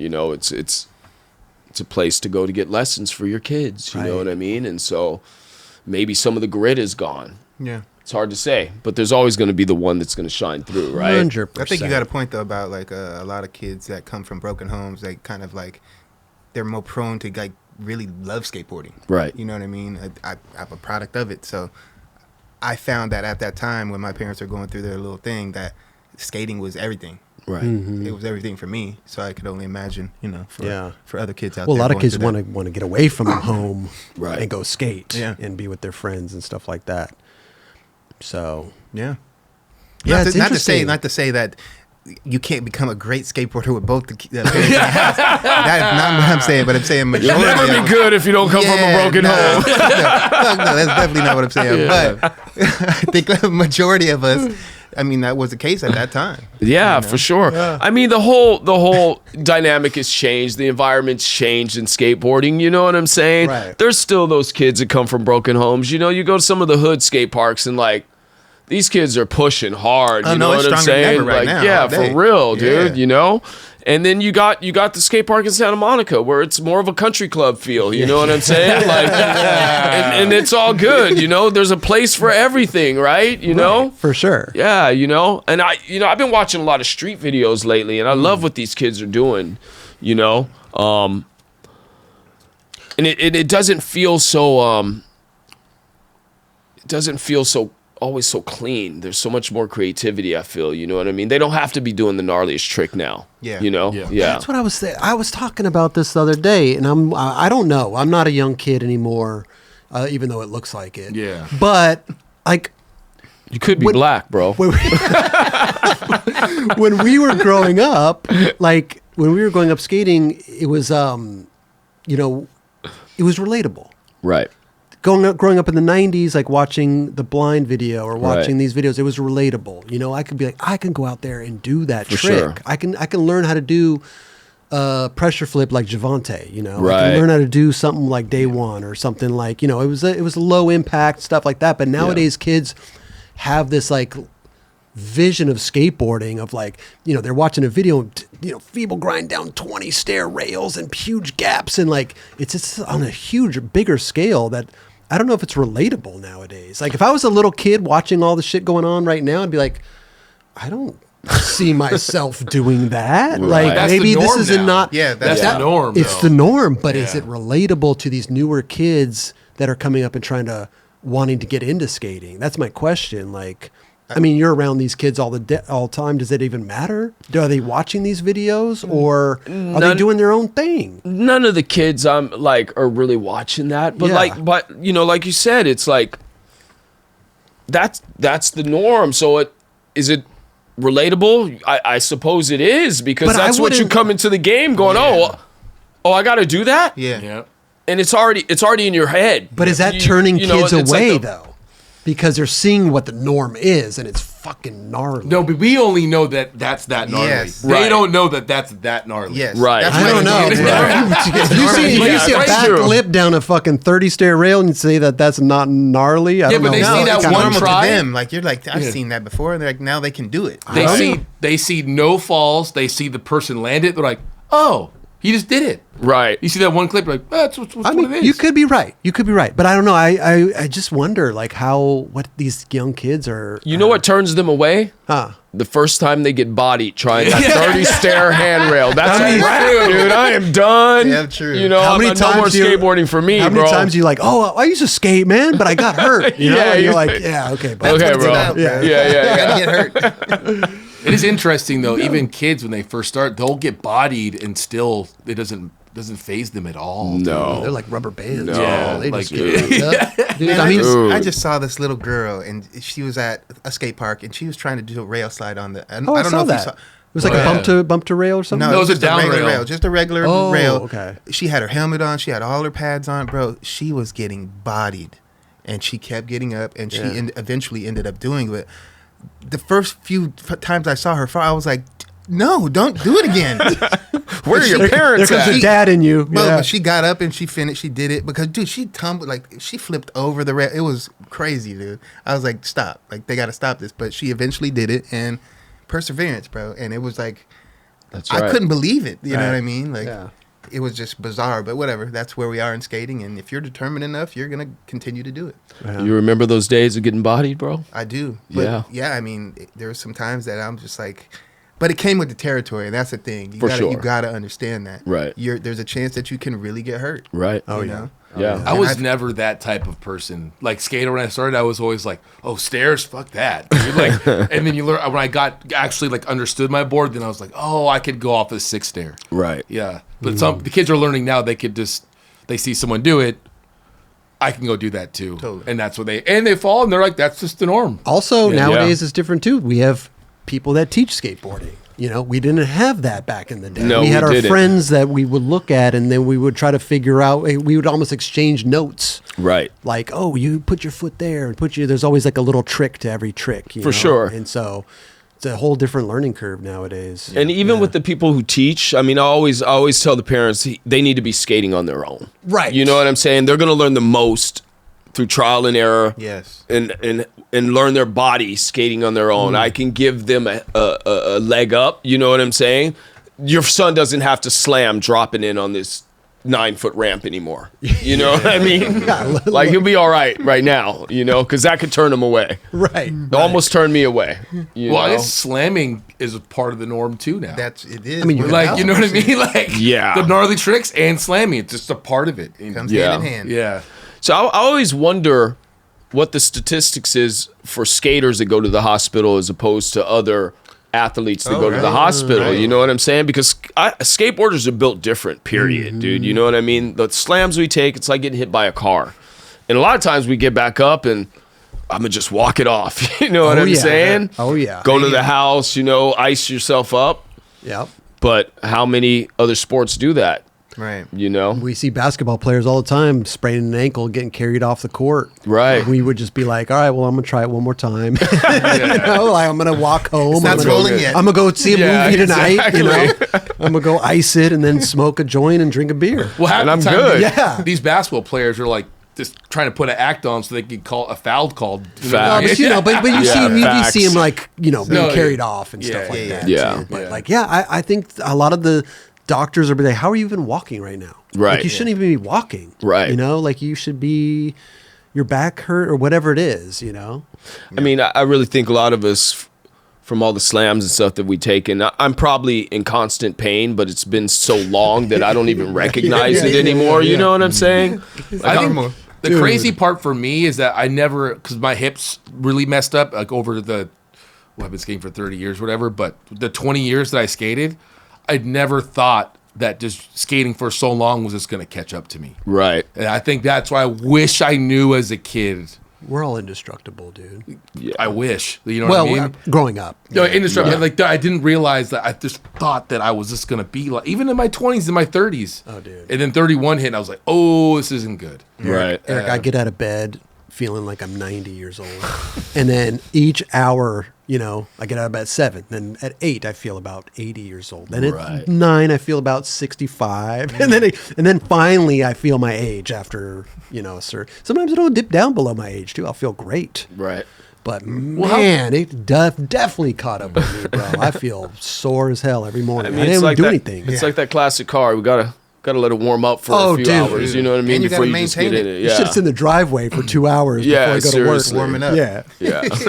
I think it's amazing still. Like you have Tony Hawk or anyone that still skates. Like you would hear people back in the day when I was a kid. It was like, oh, he had to retire at 23. He's too old. Dude. Right. And now But that wasn't because they couldn't keep skating, though. That was because that was kind of the industry. Yeah, but like how crazy is that now?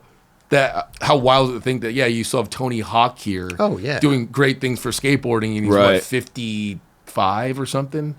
That's pretty like you would never think that. Probably back then you would never think that. Yeah. No, we definitely surpassed that time because now we have amateurs that are 25. Yeah. Right. Yeah. Right. In Right. between 25 Right. and 30, you're like, damn, bro, like it's time. You know Yeah. what I mean? Like, but that's where we're at. Yeah. But I kind of wonder when it comes to, because when I was growing up, skateboarding wasn't so compartmentalized, right? We had to skate everything, We're hanging out with Jay and TA and Eric D and those guys, and we're going to skate pools no matter what, right? And then we get to come down the beach, and now we're street skating, you know what I mean? We're doing kick flips and frontside flips and ollie in the can and stuff like that, And so I think being able to like Tony Hawk, for instance, and Cab and all these guys and Chris Miller's a freak of nature. I mean, I don't know that dude is just gnarly still. But they wore pads their whole lives, right? So they were able to slide out.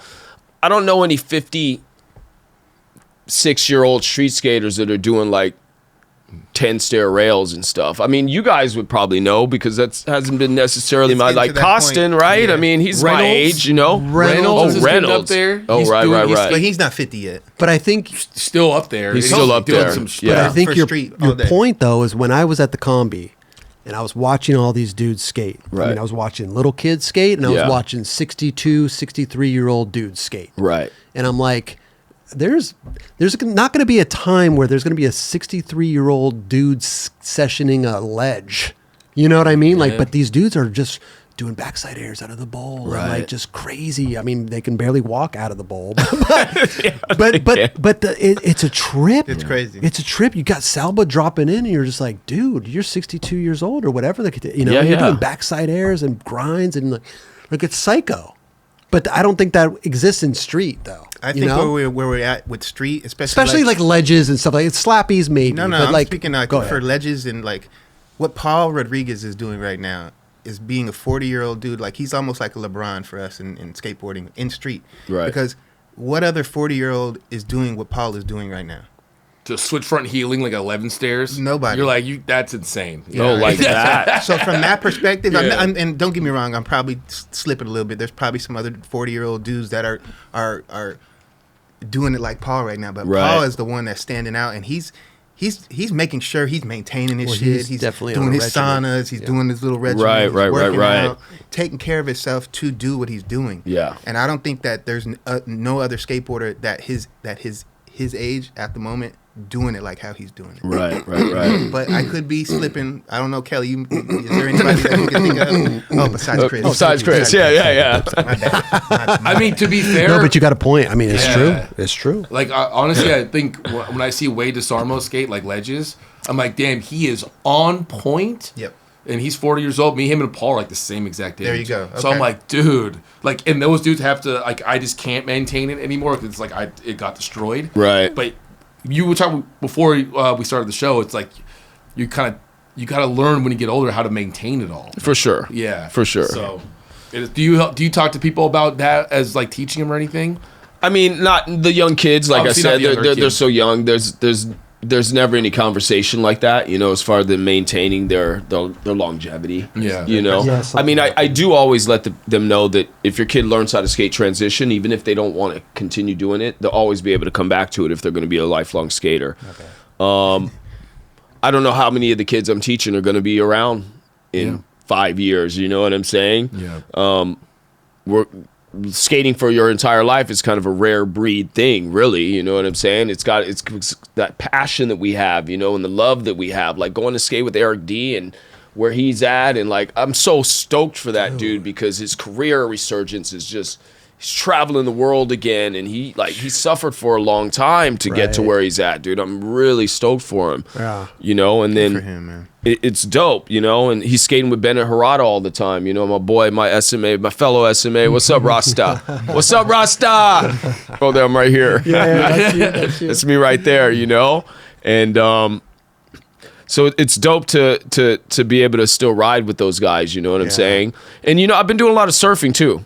I surfed with Bennett a bunch, you know. Oh, sick. And I was actually out in Malibu last summer, ran into Costin and his kid, you know what I'm saying? Yeah, like I think a lot of the skaters are transitioning, you know, in that way, which is beautiful, man. Right. Yeah. Yeah, Eric definitely took a liking to it in the last like 5 years for sure. Solomon Aga. Oh, yeah. You know what I mean? Yeah. Run into him every once in a while. You know? Olsen's always down there. Oh, Olsen's always calling me up. Tuma, let's go surf. You know what I mean? That's my boy right there. We love Olsen. Big up to Olsen, man. Love you, dog. Yeah. Where do you usually go? Do you go to Malibu mostly? I'm either at the Breakwater, Malibu, hit Sano sometimes, Zero, Zuma, you know, up North Coast. Okay. Yeah, so. Olsen was one of the first guys that took me out surfing. Oh, I'm sure. It didn't go too well. Didn't I'll go tell too you well? that. Oh, I'd love to see that. Oh, dude, it was a sight, bro. Oh, my God. Wear a wetsuit? We should get back into it, bro. What are you thinking? Yes. Come on. Dude, Get out first there. of all, I don't like You the guys cold. need to do a live episode with Chris Oh, dude. surfing. Oh, yeah, bro. let's go. I don't like the cold, but I was the guy, I was standing there with the, you know, in the water with the holding the board like Right. this. Yeah. And then it's so hard, bro, to like get on there and like push yourself up on this, like, it was a longboard too, but it was so hard. It's like the stability wasn't there for me. I didn't know. It's hard to like figure out how to like stabilize yourself on the board and jump up, you know. I caught a wave. I got one. Did you not surf when you were a kid first? Boogie boarding. Boogie boarding. Yeah. Okay. Yeah. I won't tell nobody. Yeah. Tell nobody that. It was fun, dude. I was a little kid, bro. We walked down the hill, boogie board, you know. Sometimes I body surf. I grew up surfing, and then Did you rollerblade too? No. Definitely not. Eric, man. Come on, bro. Surfing is definitely hard. The learning curve is way harder than skateboarding. I mean, we're fortunate. Ledge is always going to be the same. Bowl's always going to be the same. You know, it's consistent over and over and over. Surfing is like completely different. And I didn't really start surfing until I was 36. And I'm like, oh, it's going to be so peaceful and zen out there. You know what I mean? Just going to be one with nature, you know, and creator. And yeah. And then I find I have to fight way harder out in the water than I do on land. You know what I'm saying? It's no joke. These motherfuckers are frothing to get on a wave. And it's limited, though. You know what I'm saying? Dude, you're talking about territorial being like a skate park. You're like, but being at a surf spot. Oh, yeah. That is like a whole different... Well, imagine if one joke. ledge came around every 15 minutes. And you're like, I got to hit this ledge right now. Or I'm going to be sitting here waiting and talking to your fucking dumb ass the whole other time. That's a good sketch, dude. That's a great sketch, actually. Yeah, I it's mean, the first thing I thought about. Think about it, bro. Like, I'd be pissed too. I wouldn't. I'd snake. I'd snake for sure. The water element messes with me too much. I think that's why. Yeah, I tried it once and I got bodied, and I was like, I'm not doing this. Well, it's like you get bodied, you land in the water, and then you're like not breathing. And that's what I mean. I got bodied all over the place. Like, dude, I don't even know what's going on here. Yeah, it's a lot, dude. Yeah. It's a lot. And there ain't a lot of us out there, just so you know. No, there are not a lot of us out there, bro. You know? I got a good story. You know, when the Black Lives Matter thing was like in full force, right? I was out at Malibu. And I snaked this guy. Like, I looked in his eye and just took off on him, right? And then I thought he was going to say something, but then we're both paddling back out. I was like, hey, bro, I'm sorry I got in your way. You know what I mean? He totally apologized to me, you know? And you snaked him. And I snaked him, yeah. And he apologized to you. Like, that's no like, problem. That's like cutting somebody off in traffic and you flicking them off. Exactly. Exactly. That's exactly what it's like. He didn't want no problems. Yeah, don't want no problems, homie. But yeah, there's not many of us, man. So I'm trying to hold it down, bro. You know what I mean? Most of the time I'm in Malibu, I'm the only one. You know what I mean? But they all know me. Yeah, can't miss me. You know what I'm saying? But my favorite's Mikey February, black dude from South Africa. He's the fucking man, dude. That's a tight name. Mikey February, like he's he's every surfer's favorite surfer. Pro surfer. Yeah, pro surfer. Okay. Yeah, he's the shit. Mikey February, yeah. Okay. Yeah. There's always gonna be one. And there's always one, and he's always that good. You know what I'm saying? Yeah. 1000%. Are you like paying attention to everything going on in surfing, like looking at magazines or videos or whatnot? Or I don't. None of that. No. None of that. I don't follow surfing. I just go out to do that for my own pleasure. You know. I mean, it's like with skateboarding. I'll show up to events. I like to Vans and stuff like that, but I'm not really paying much attention to it outside of that. You know what I'm saying? Yeah. Yeah. This is Mikey February. Sick. What did you say? He was from South Africa? He's from South Africa. Dude, he actually lives here in Topanga now. Oh, really? Oh, wow. Yeah. My friend Tuma is his manager. Sick. So That's How a gnarly. young- That's how a old is sick he? ass wave too. What's that? How old is he? I think he's probably in his late 20s. Okay. I believe, something like that. Could you? Chilling. It's a Coyotes on the beach. Sheesh. Shipwreck? Where the hell? Yeah. Surfing is so weird. Was that in the desert? Jeez. You ever go to those little fake wave places that they have the... Nah. Those are I would like interesting. to. Yeah, those Yeah, are cool. yeah, They're yeah. expensive, I heard. If you don't have like the hookup or whatever, I heard they're like, it's a... Wave pools. Abu Dhabi has one. Yeah, In okay. the middle desert. You know what I mean? But they don't have... They have one in like Arizona. Doesn't Kelly Slater have one or something? Yeah, Kelly Slater has one. It's out in the desert somewhere. There's one in Palm Springs. They're all over the place now. You know, pretty soon you'll have a world champion that came from like, you know, Idaho or something like that. You know Is what I that mean? Like, crazy, it's dude? like that, you know? Yeah. Hey, real quick though, going back to skating, because it's interesting that when we were talking about like the lessons and everything, and you were saying like the career was kind of wrapped up and everything. Like, what happened there? Was it just like an aged out type thing with SMA, or did you just kind of like hang it up, or like what happened there?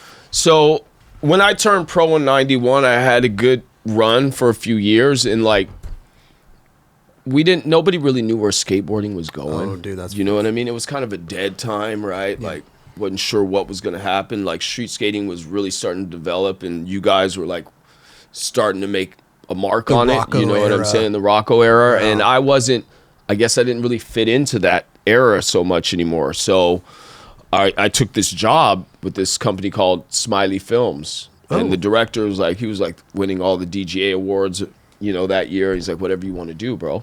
You know, we'll make it happen for you. So I was trying to skate pro and trying to work this job at the same time. And I wasn't doing both, neither of them successfully. You know what I'm saying? So I got a letter from Santa Cruz saying, I'm going to have to let you go, and gave me my last check. And then 2 days later, I got fired from this job that I was working, right? So now I'm like, you know, in my 20s, not knowing what the hell I'm going to do. Early 20s? Early 20s. I was 23, I believe, at the time. Not knowing what I was going to do. No direction. I've been skateboarding my whole life. You know, I didn't have a plan B. That was Barely my job. any skater does. You know what I'm saying? There was no plan B for me. I'm a skater. This is what I'm going to do for the rest of my life. And so, you know, I always thought I could be a model, right? I'm like, I'm a pretty good looking fucking dude. I'm a model, right? You know what I mean? And you were ahead of the curve on that. Yeah. So people are doing that now. People are doing that now. So that was the direction I went, right? And I went to these agencies, and they're like, yeah, no, we're not looking for your type right now. You know what I'm saying? And so I ended up booking a job on my own, and they sent me back to one of the agencies that denied me, and then they took me on. My agent is Maria Manelli, and she grew up with Stacy and Jim Muir and all those guys. She's from the Palisades, and she had a pool in her backyard that her parents would empty for them to come over and skate, right? Right. And she's dating Paul Costantino right now in PC, right? And he was a Dogtown, right? Z-Boy Zephyr team. Okay. So she took me on. I've been with her for 25 years, but in the beginning, I would just book because I knew a lot of the casting directors. I grew up with a lot of their kids, like Beverly Hills and stuff like that, you know? So I knew the parents, and they would always hire me, dude. I was like, the road was set for me. You know what I'm saying? Like, it was laid out, dog, you know? Straight like what? Like just modeling for what? Campaigns? Modeling for like catalogs and, you know, more lifestyle stuff. Coca-Cola. I wasn't doing like high-end fashion, you know what I'm saying? But it was all lifestyle stuff, you know, and at the time, there wasn't that many young black kids doing it, you know what I'm saying? And because the way I speak, that we talked about earlier, and being from the skate world and stuff like that, I was the token dude that they would always use, and all these catalog companies would always use me. You know, J. Crew and this company from Germany called Sportscheck would come out here and use me all the time. You know what I mean? And Union Bay and stuff. I had 2-page spreads in like Vibe magazine, Union Bay. You know, and in you know, a lot of big magazines. You know, at the time, and so I was doing really well. And you know, I didn't nurture that either, right? And, you know, circumstances of life took me down a certain path, and that all kind of fell to the wayside. But as I'm doing that, all the skaters back then would be like, dude, why are you doing that model? That shit's not cool. You know what I mean? Why are you and now, again, yeah, I was an influencer. Now everyone wants to do it, bro, because it's good money. Right. You know what I mean? Who doesn't want to be in that scene? You know what I mean? Like, there's a lot that goes along with it. So, right. Yeah, it's way more acceptable these days, all day. Much more acceptable these days, yeah. So I did that for a long time. I mean, I still do it. I just don't go hustle like I used to. Like, just a couple weeks ago, me and my son just shot a Toyota commercial where we got to skate the whole time up in. It was actually at this guy, David Green, I think his name is. He was a Jackass dude. Is that his last name? David, what the heck's his name? Dave England. Dave England. Yeah. It was at his house. He's in Ojai. Yeah, he was at his house in Ojai. Yeah, we got to skate there, you know. Sick. I mean, I didn't know who the dude was until after. I'm like, hey, what's up? Oh, we were talking about Scott Oster and stuff like that. Super cool dude. Yeah, super cool. He's been on the show. Okay, I love Dave, dude. He was a really rad dude. And so me and my son just worked on this Toyota commercial, which was rad, you know. Nice. So, that's right. You know, I'll still do jobs here and there, you know. Okay. Generally, it's involved with skateboarding, though. Right. Right? Because that's how people know me. Right. Did you ever have a print ad come out that you were doing some skate stuff in there that they didn't use like a flattering photo of your skating? Because It happens all the time. Right. They catch the ollie on the way up or something. Then it looks cool, but then us skaters are like, it's a wackest shot ever. Yeah. Why would they use that? Yeah. I mean, most of the people that are doing it aren't skaters. No, They I don't know, what the hell- but Yeah. No, I'm yeah. just saying. Unfortunately, that's never happened to me. Okay, Thank good, God, you know. good. I'm usually holding my skateboard or something. Right. They're like, "Can you hold it by the truck?" I'm like, "Yeah, no, I'm not going to do that." You know what You I'm don't saying? know. Yeah.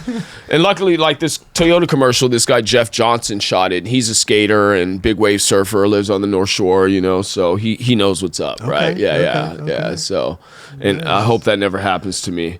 And I pray to God it still work, you know. And if it does, whatever, as long as they pay me pretty well, you know what I mean? I'm good, you know. Exactly. They're like, you blur better my hold it by the trucks. We're not paying you. You're like, Yeah. sorry, Oh, dude, dude. can't do it. Can't do it, bro. dude. No, they could tell me to mall grab all day long. dude. Right, I'll right. double mall grab.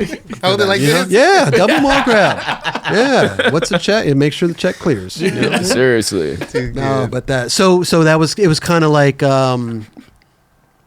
you were saying you couldn't keep up with it, or because I feel like it was still your style of skating like throughout the 90s and stuff like that. I think it just, for me, I think it just kind of ran its course, man. I kind of fell into other things, you know what I mean? I'd been skating so long and put so much in, you know what I mean? And you know, I had my pro model, and then once they got, you know, they were done, you know, because I wasn't meeting up to, I wasn't going on tour because I was working. I wasn't making the requirements, you know?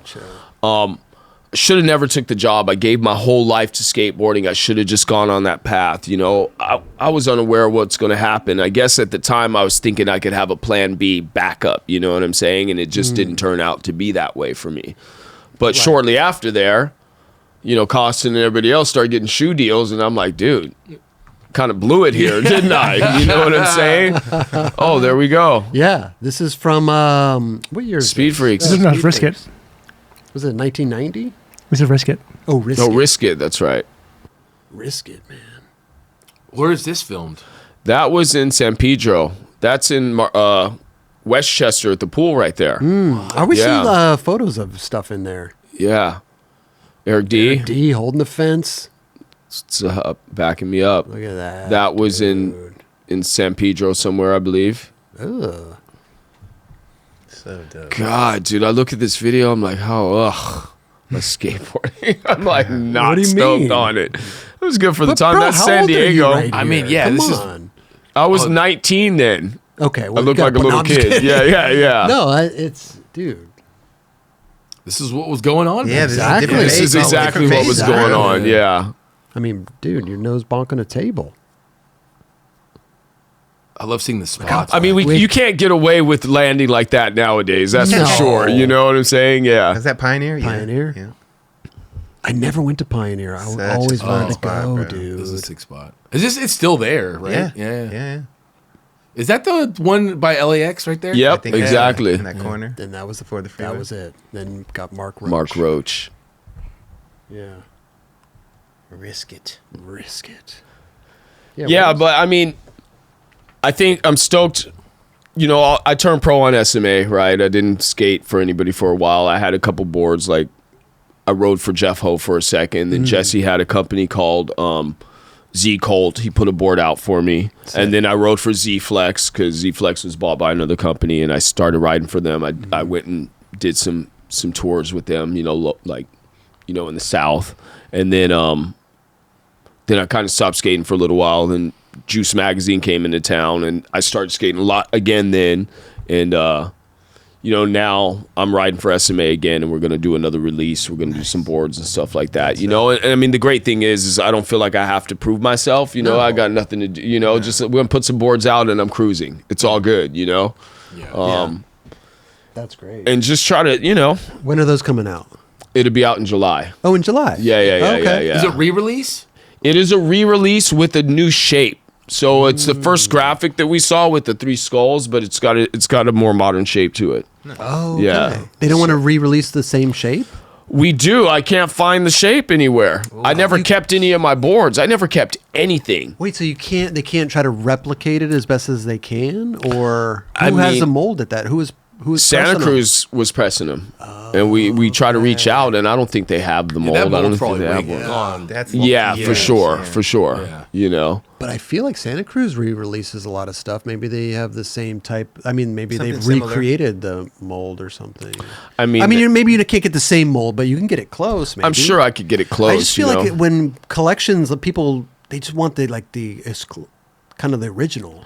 For sure they do. Yeah. When they do the retros, I believe they do, just because they're trying to bring that nostalgic feeling back. You know? Right. Yeah, yeah. Right. So To I'm have guessing both a modern and an old school. Yeah. you do not have any of your old boards. I do not have any of my old Really? boards. I They have didn't nothing. collect one.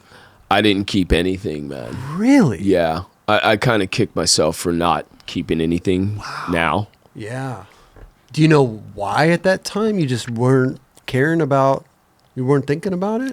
I've never been much of a collector. Really? And I'm like, whatever. Okay. You know, it's all impermanent. You know what I mean? It's somebody have it. For you Well, it's know? like at that time you don't. It's just a part of your life. It's not like one day I'm gonna look back at this moment and be like, Right. oh, You're not thinking like yeah, that. you're Right. just but like you got I'm your just name doing on. it. But Yeah. you got your name on something. So yeah. do you ever, for fun, look around and see if originals are out there and how much they're going for? There's or- a couple out there. Actually, somebody sent me one, and I brought it to Rip City, and it disappeared.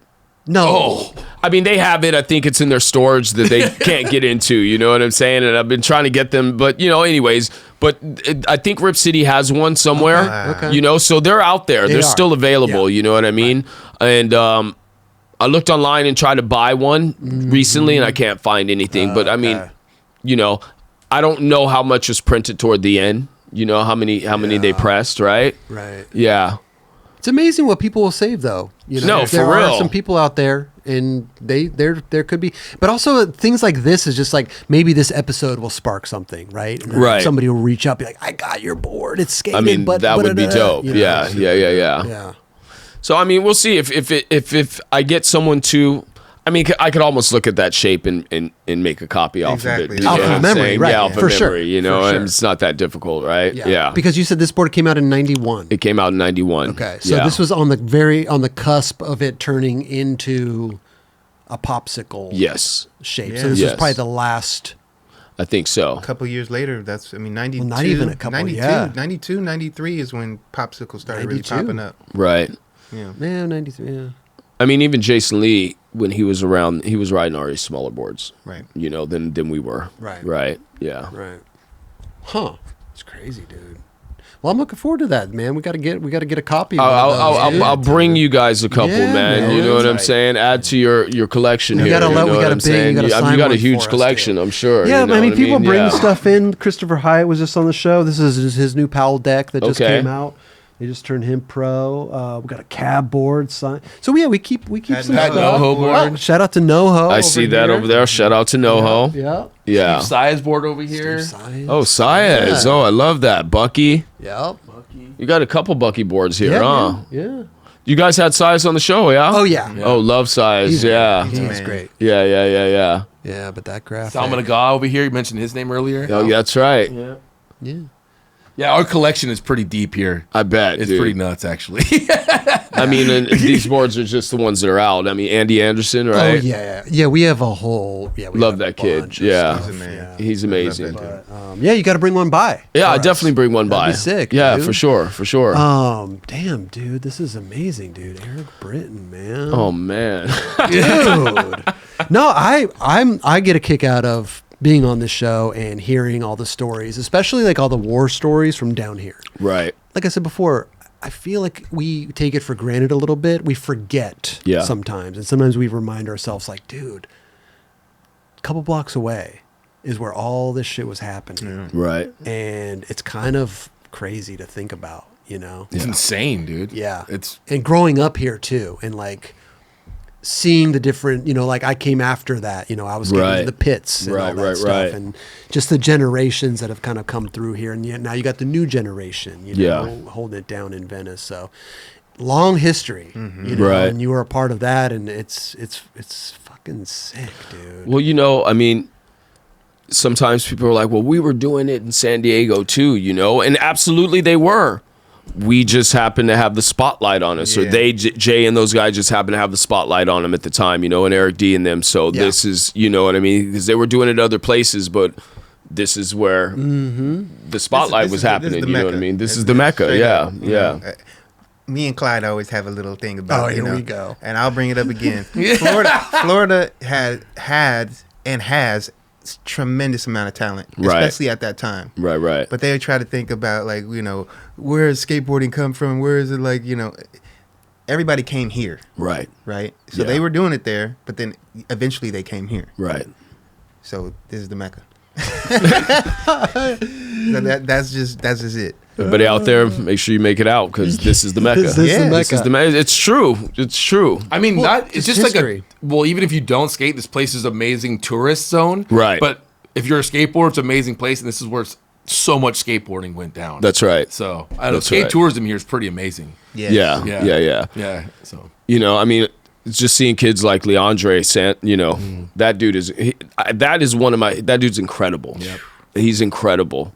Really? And I always tell kids, I love the history here, growing up in Venice and skating in Venice, but I feel like if you're going to make it in the skate industry, you got to kind of leave Venice for a little while. You know what I'm saying? Because it's not really going to happen for you down here. A lot of kids get a lot of accolades because they're skating on the boardwalk in front of crowds all the time, to skate the snake run in that park.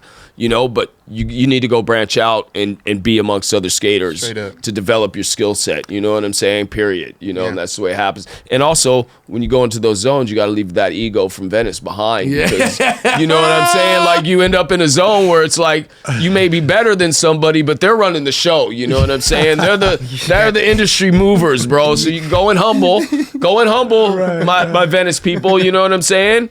And then be accepted into the fold. You know what I mean? Don't go in hot. Gracious. You got to be a little more gracious. Like, slow your roll. I mean, speak the truth, bro. Well said, because there's a lot of kids, I think. It just, me, seeing all the kids in Venice. Right. That just absolutely rip. Right.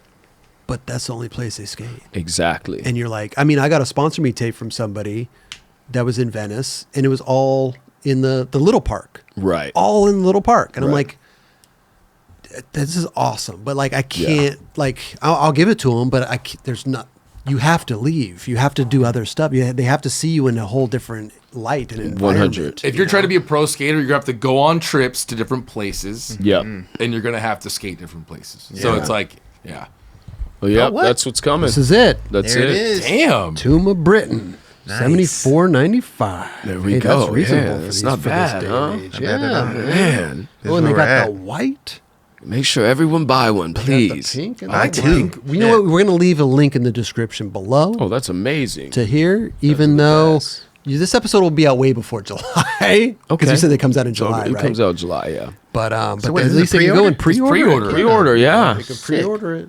Look at that, man. SMA, dude. Shout out to... Yeah, we're trying to do... Shout out to Skip, man. Get him, Skip. Shout out to Chris Candy. Tony Converse. Tony Converse is one of the owners of SMA now, Tony Converse? Yeah. I didn't know. I don't even... Wait, who's Tony Converse? Tony Converse is, his uncle started the Converse shoe, you know what I mean? But he's an old-time friend, Really? New York guy, I grew up with like Eli Gesner and those cats, you know what I mean? The Shuck crew. Harry Jumanji, shout out to Harry, you know what I mean? Legend. Doing well in Brazil right now, dude. We're proud of that. Good man, Amazing. He was just in the hospital, huh? I think he was, I just saw something on the gram, right? But he seemed like he was in good I spirits, think he's good. okay. He's living with Pedro, I believe, Yes. which is beautiful, man. Taking care of his people, man. We love that. Chris Candy, I know. He works with Hot Rod. No, not Hot Rod. Rip City. Rip City. I'm Yeah, sorry. yeah. Place where I got my first skateboard. You got your first skateboard at Rip City? At Rip City. Went in there, and I have, like I can't remember it like that well, but I have photographs in my mind of like seeing the counter, seeing the thing. Like I have this like vision in my head of like little kids seeing the, their board rack is like inside. Yes. Their little thing. It's not like a wall. Right. But I have these little flashes of like remembrance in there. Because I went in with my mom. Oh, dope. Yeah. Okay. Yeah. I mean, it's not your friendly neighborhood skate shop. You walk in there, it's a little dark, right? Yeah. And you're a little like, dingy. Yeah. People are like, don't know if you want to talk to the employees or not. You know what I'm saying? But I will say this: it's good, Bill though. and Jim, yeah, the best, friendliest guys that run a skate shop in Santa Monica, like super helpful. And I would go in there all the time after that. It's great. I mean, I'm stoked that you supported it. And Yeah. I've been going in there since I was a kid. I mean, there's not many skate shops around anymore. And that was you know what I'm the saying? skate shop Yeah. here, Rip still City. around? Yeah, It's still around, yeah. still there, dude. That's so rad, man. I mean, it's I think it's the last stronghold of skate shops in Santa Monica. Yeah. You know, there's not much of anything else. So yeah, yeah. they don't make them like they used to, man. Damn. I was gonna say, I saw Madrid on that page. Yes. So the first actual skateboard I ever had was a Madrid blank. Oh wow. Okay. You know, I got it, and then after that, I got like my first pro model, which was a Prime board randomly, like Jason Maxwell. But I always like Madrid. I never really understood much about it. Like, was that a big company back then? It was a big company back then. They did a lot of boards for a lot of different people as well. They made boards. They have their own wood factory, right? So Jerry Madrid came from the surf industry. He was a surfer and then decided to get into the skateboard manufacturing industry. Well, he was a firefighter first and then come from the surf industry and then started pressing boards for people. And that's how they've sustained themselves for so long. And then they also had their own boards. But I think it was bigger in the 70s than it is now, obviously. You know what I'm saying? They're making SMA boards then? They're making SMA boards, you know? Okay. Yeah. Okay. And so their warehouse is just in Huntington Beach, Orange County. No And way. so they, all American made wood or whatever, still pressing. So dope. I got Still my pressing on. My first board, I think it was 95 or 94. But yeah, I always tripped out on that. I never really knew much about it though. Because it was at that point, they didn't really have any riders or anything. Yeah. So I was just kind of learning. I remember it being around the late 80s. For Yeah. sure, I'd see him on the wall. Yeah. Listen, we're gonna order a bunch of these. All right, Tuma, we're Buy 'em all. 40. We're gonna add all these to the cart, man. How many you want, Raj? You want 60 of them? 69. That's a good number right there. Add it to Sold the cart, out. baby. All right. Sold out before they're Sold even out done. before they're Got even 'em. done. No, this is amazing. You guys are amazing. Dude, anybody Love that it. wants one, we'll leave the link in the description below. Go pre-order that. Do it. Dude, hell yeah, dude. Dude, this has been amazing, Yeah, I'm really man. stoked you guys have done this for the skate community. Thank you. Seriously, man. This is amazing because people need to hear stories, from the young and the old. And I'm glad you're bringing the elders on. I'm glad to be on myself. course. Such a blessing, man. You know what I mean? Who would have thought that this, the inception of you guys thinking about it and where it's at now? It's the grind and you put it in and it's paying dividends, man. And it's going to help any kid who watches these episodes, whether it's me or NoHo or Olsen or the younger generation, it's just they're getting a really well-rounded education on skateboarding and the history, and it's dope. I love that. We love it. I dude. love Well, I that. feel like- Thank you so much. Yeah, I feel like anyone that watched you skate, they maybe didn't back then. They didn't get a chance to listen to an interview with you, Right. So they're gonna be see this pop up, and they're gonna be like, "Holy shit! I've always wanted to know about this dude." Well, when I was growing up too, it was you'd read the interview. Yes, Yeah. And you wouldn't get any tone, you wouldn't get any facial expressions, you wouldn't get Right. anything. Yeah. They started interviewing people, video interviews later, but sure. to have a sit down for hours of a conversation with somebody Right. was not really a thing, Right. So I love the visual aspect of it, is seeing their expression when they're talking about something, or I love it. I love every minute of it. And for you to come on and talk about all the Venice days and SMA, and dude, it's great, man. This is Yeah, bro. I love this shit. I appreciate this is it, what man. This is what keeps me going. It's so fun to sit down and talk to a new person and hear the stories. I wasn't there, but I feel like I was. I mean, you were know? always proximity, bro. You're right God there. bless you, man. Thanks for Dude, having can we me, give you guys. some 9 Clip stuff to take home with Yes. you, dude? We got a couple would little you? things. Really? Please, Oh, dude. Kelly, will you do the honors, course. dude? And you brought us some, what size are you? Large? Medium? I'm medium. Sure. Yeah, I'm medium. Yeah. You did bring us some SMA Airlines I did, stuff some- that you're wearing right there. Yep. For Skip, I skate for Skip because Skip Engblom, who started SMA with Natas, his house burned down in the recent fires in Pasadena. So we made these shirts as a fundraiser to generate some money for him, to help him out along the way. love that. That man has done a lot for me, and I believe he's done a lot for skateboarding.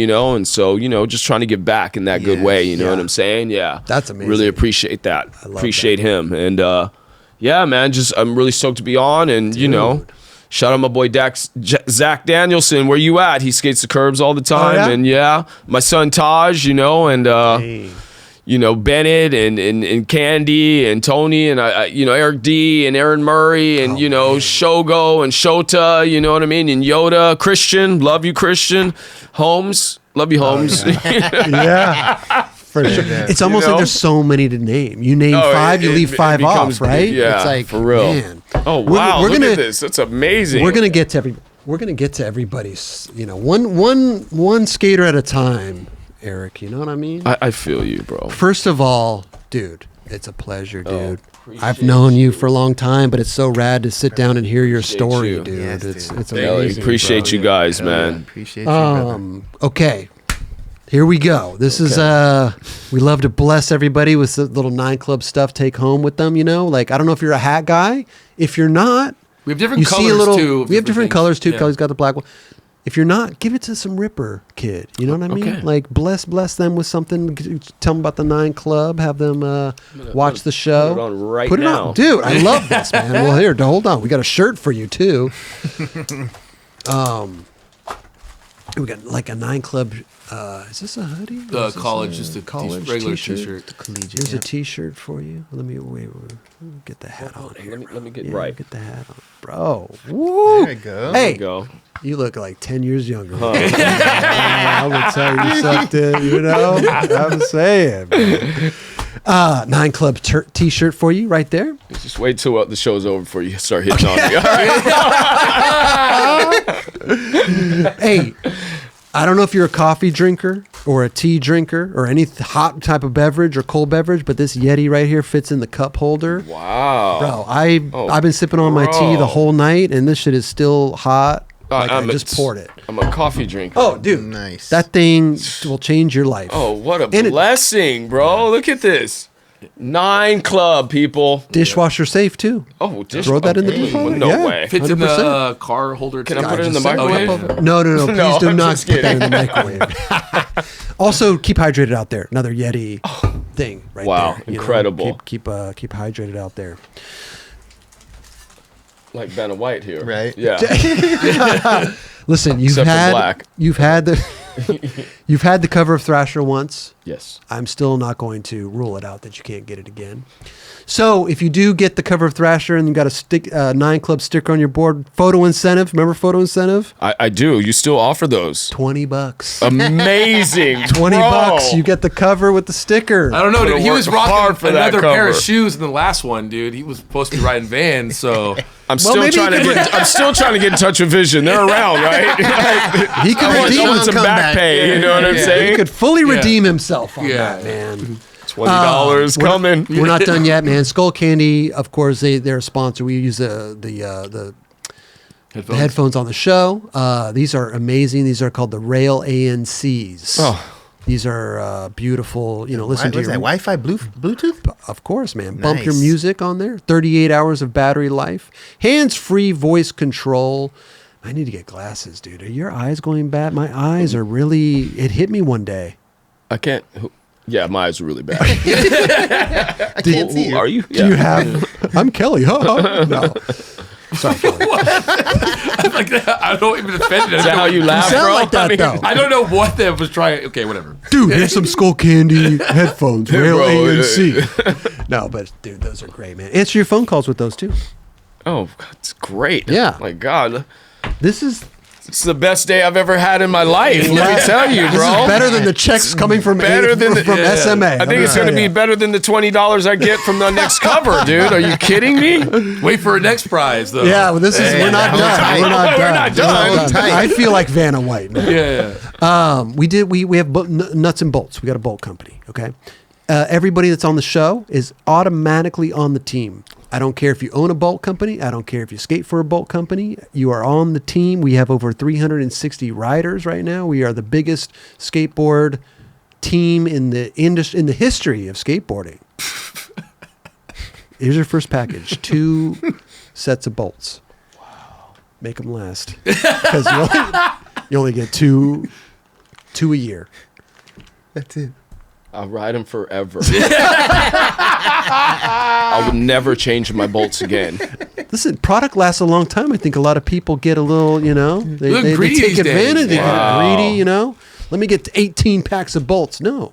Yeah, You don't get need 2 packs. They'll last for 6 months. So how much does a nightclub shirt go for on the market?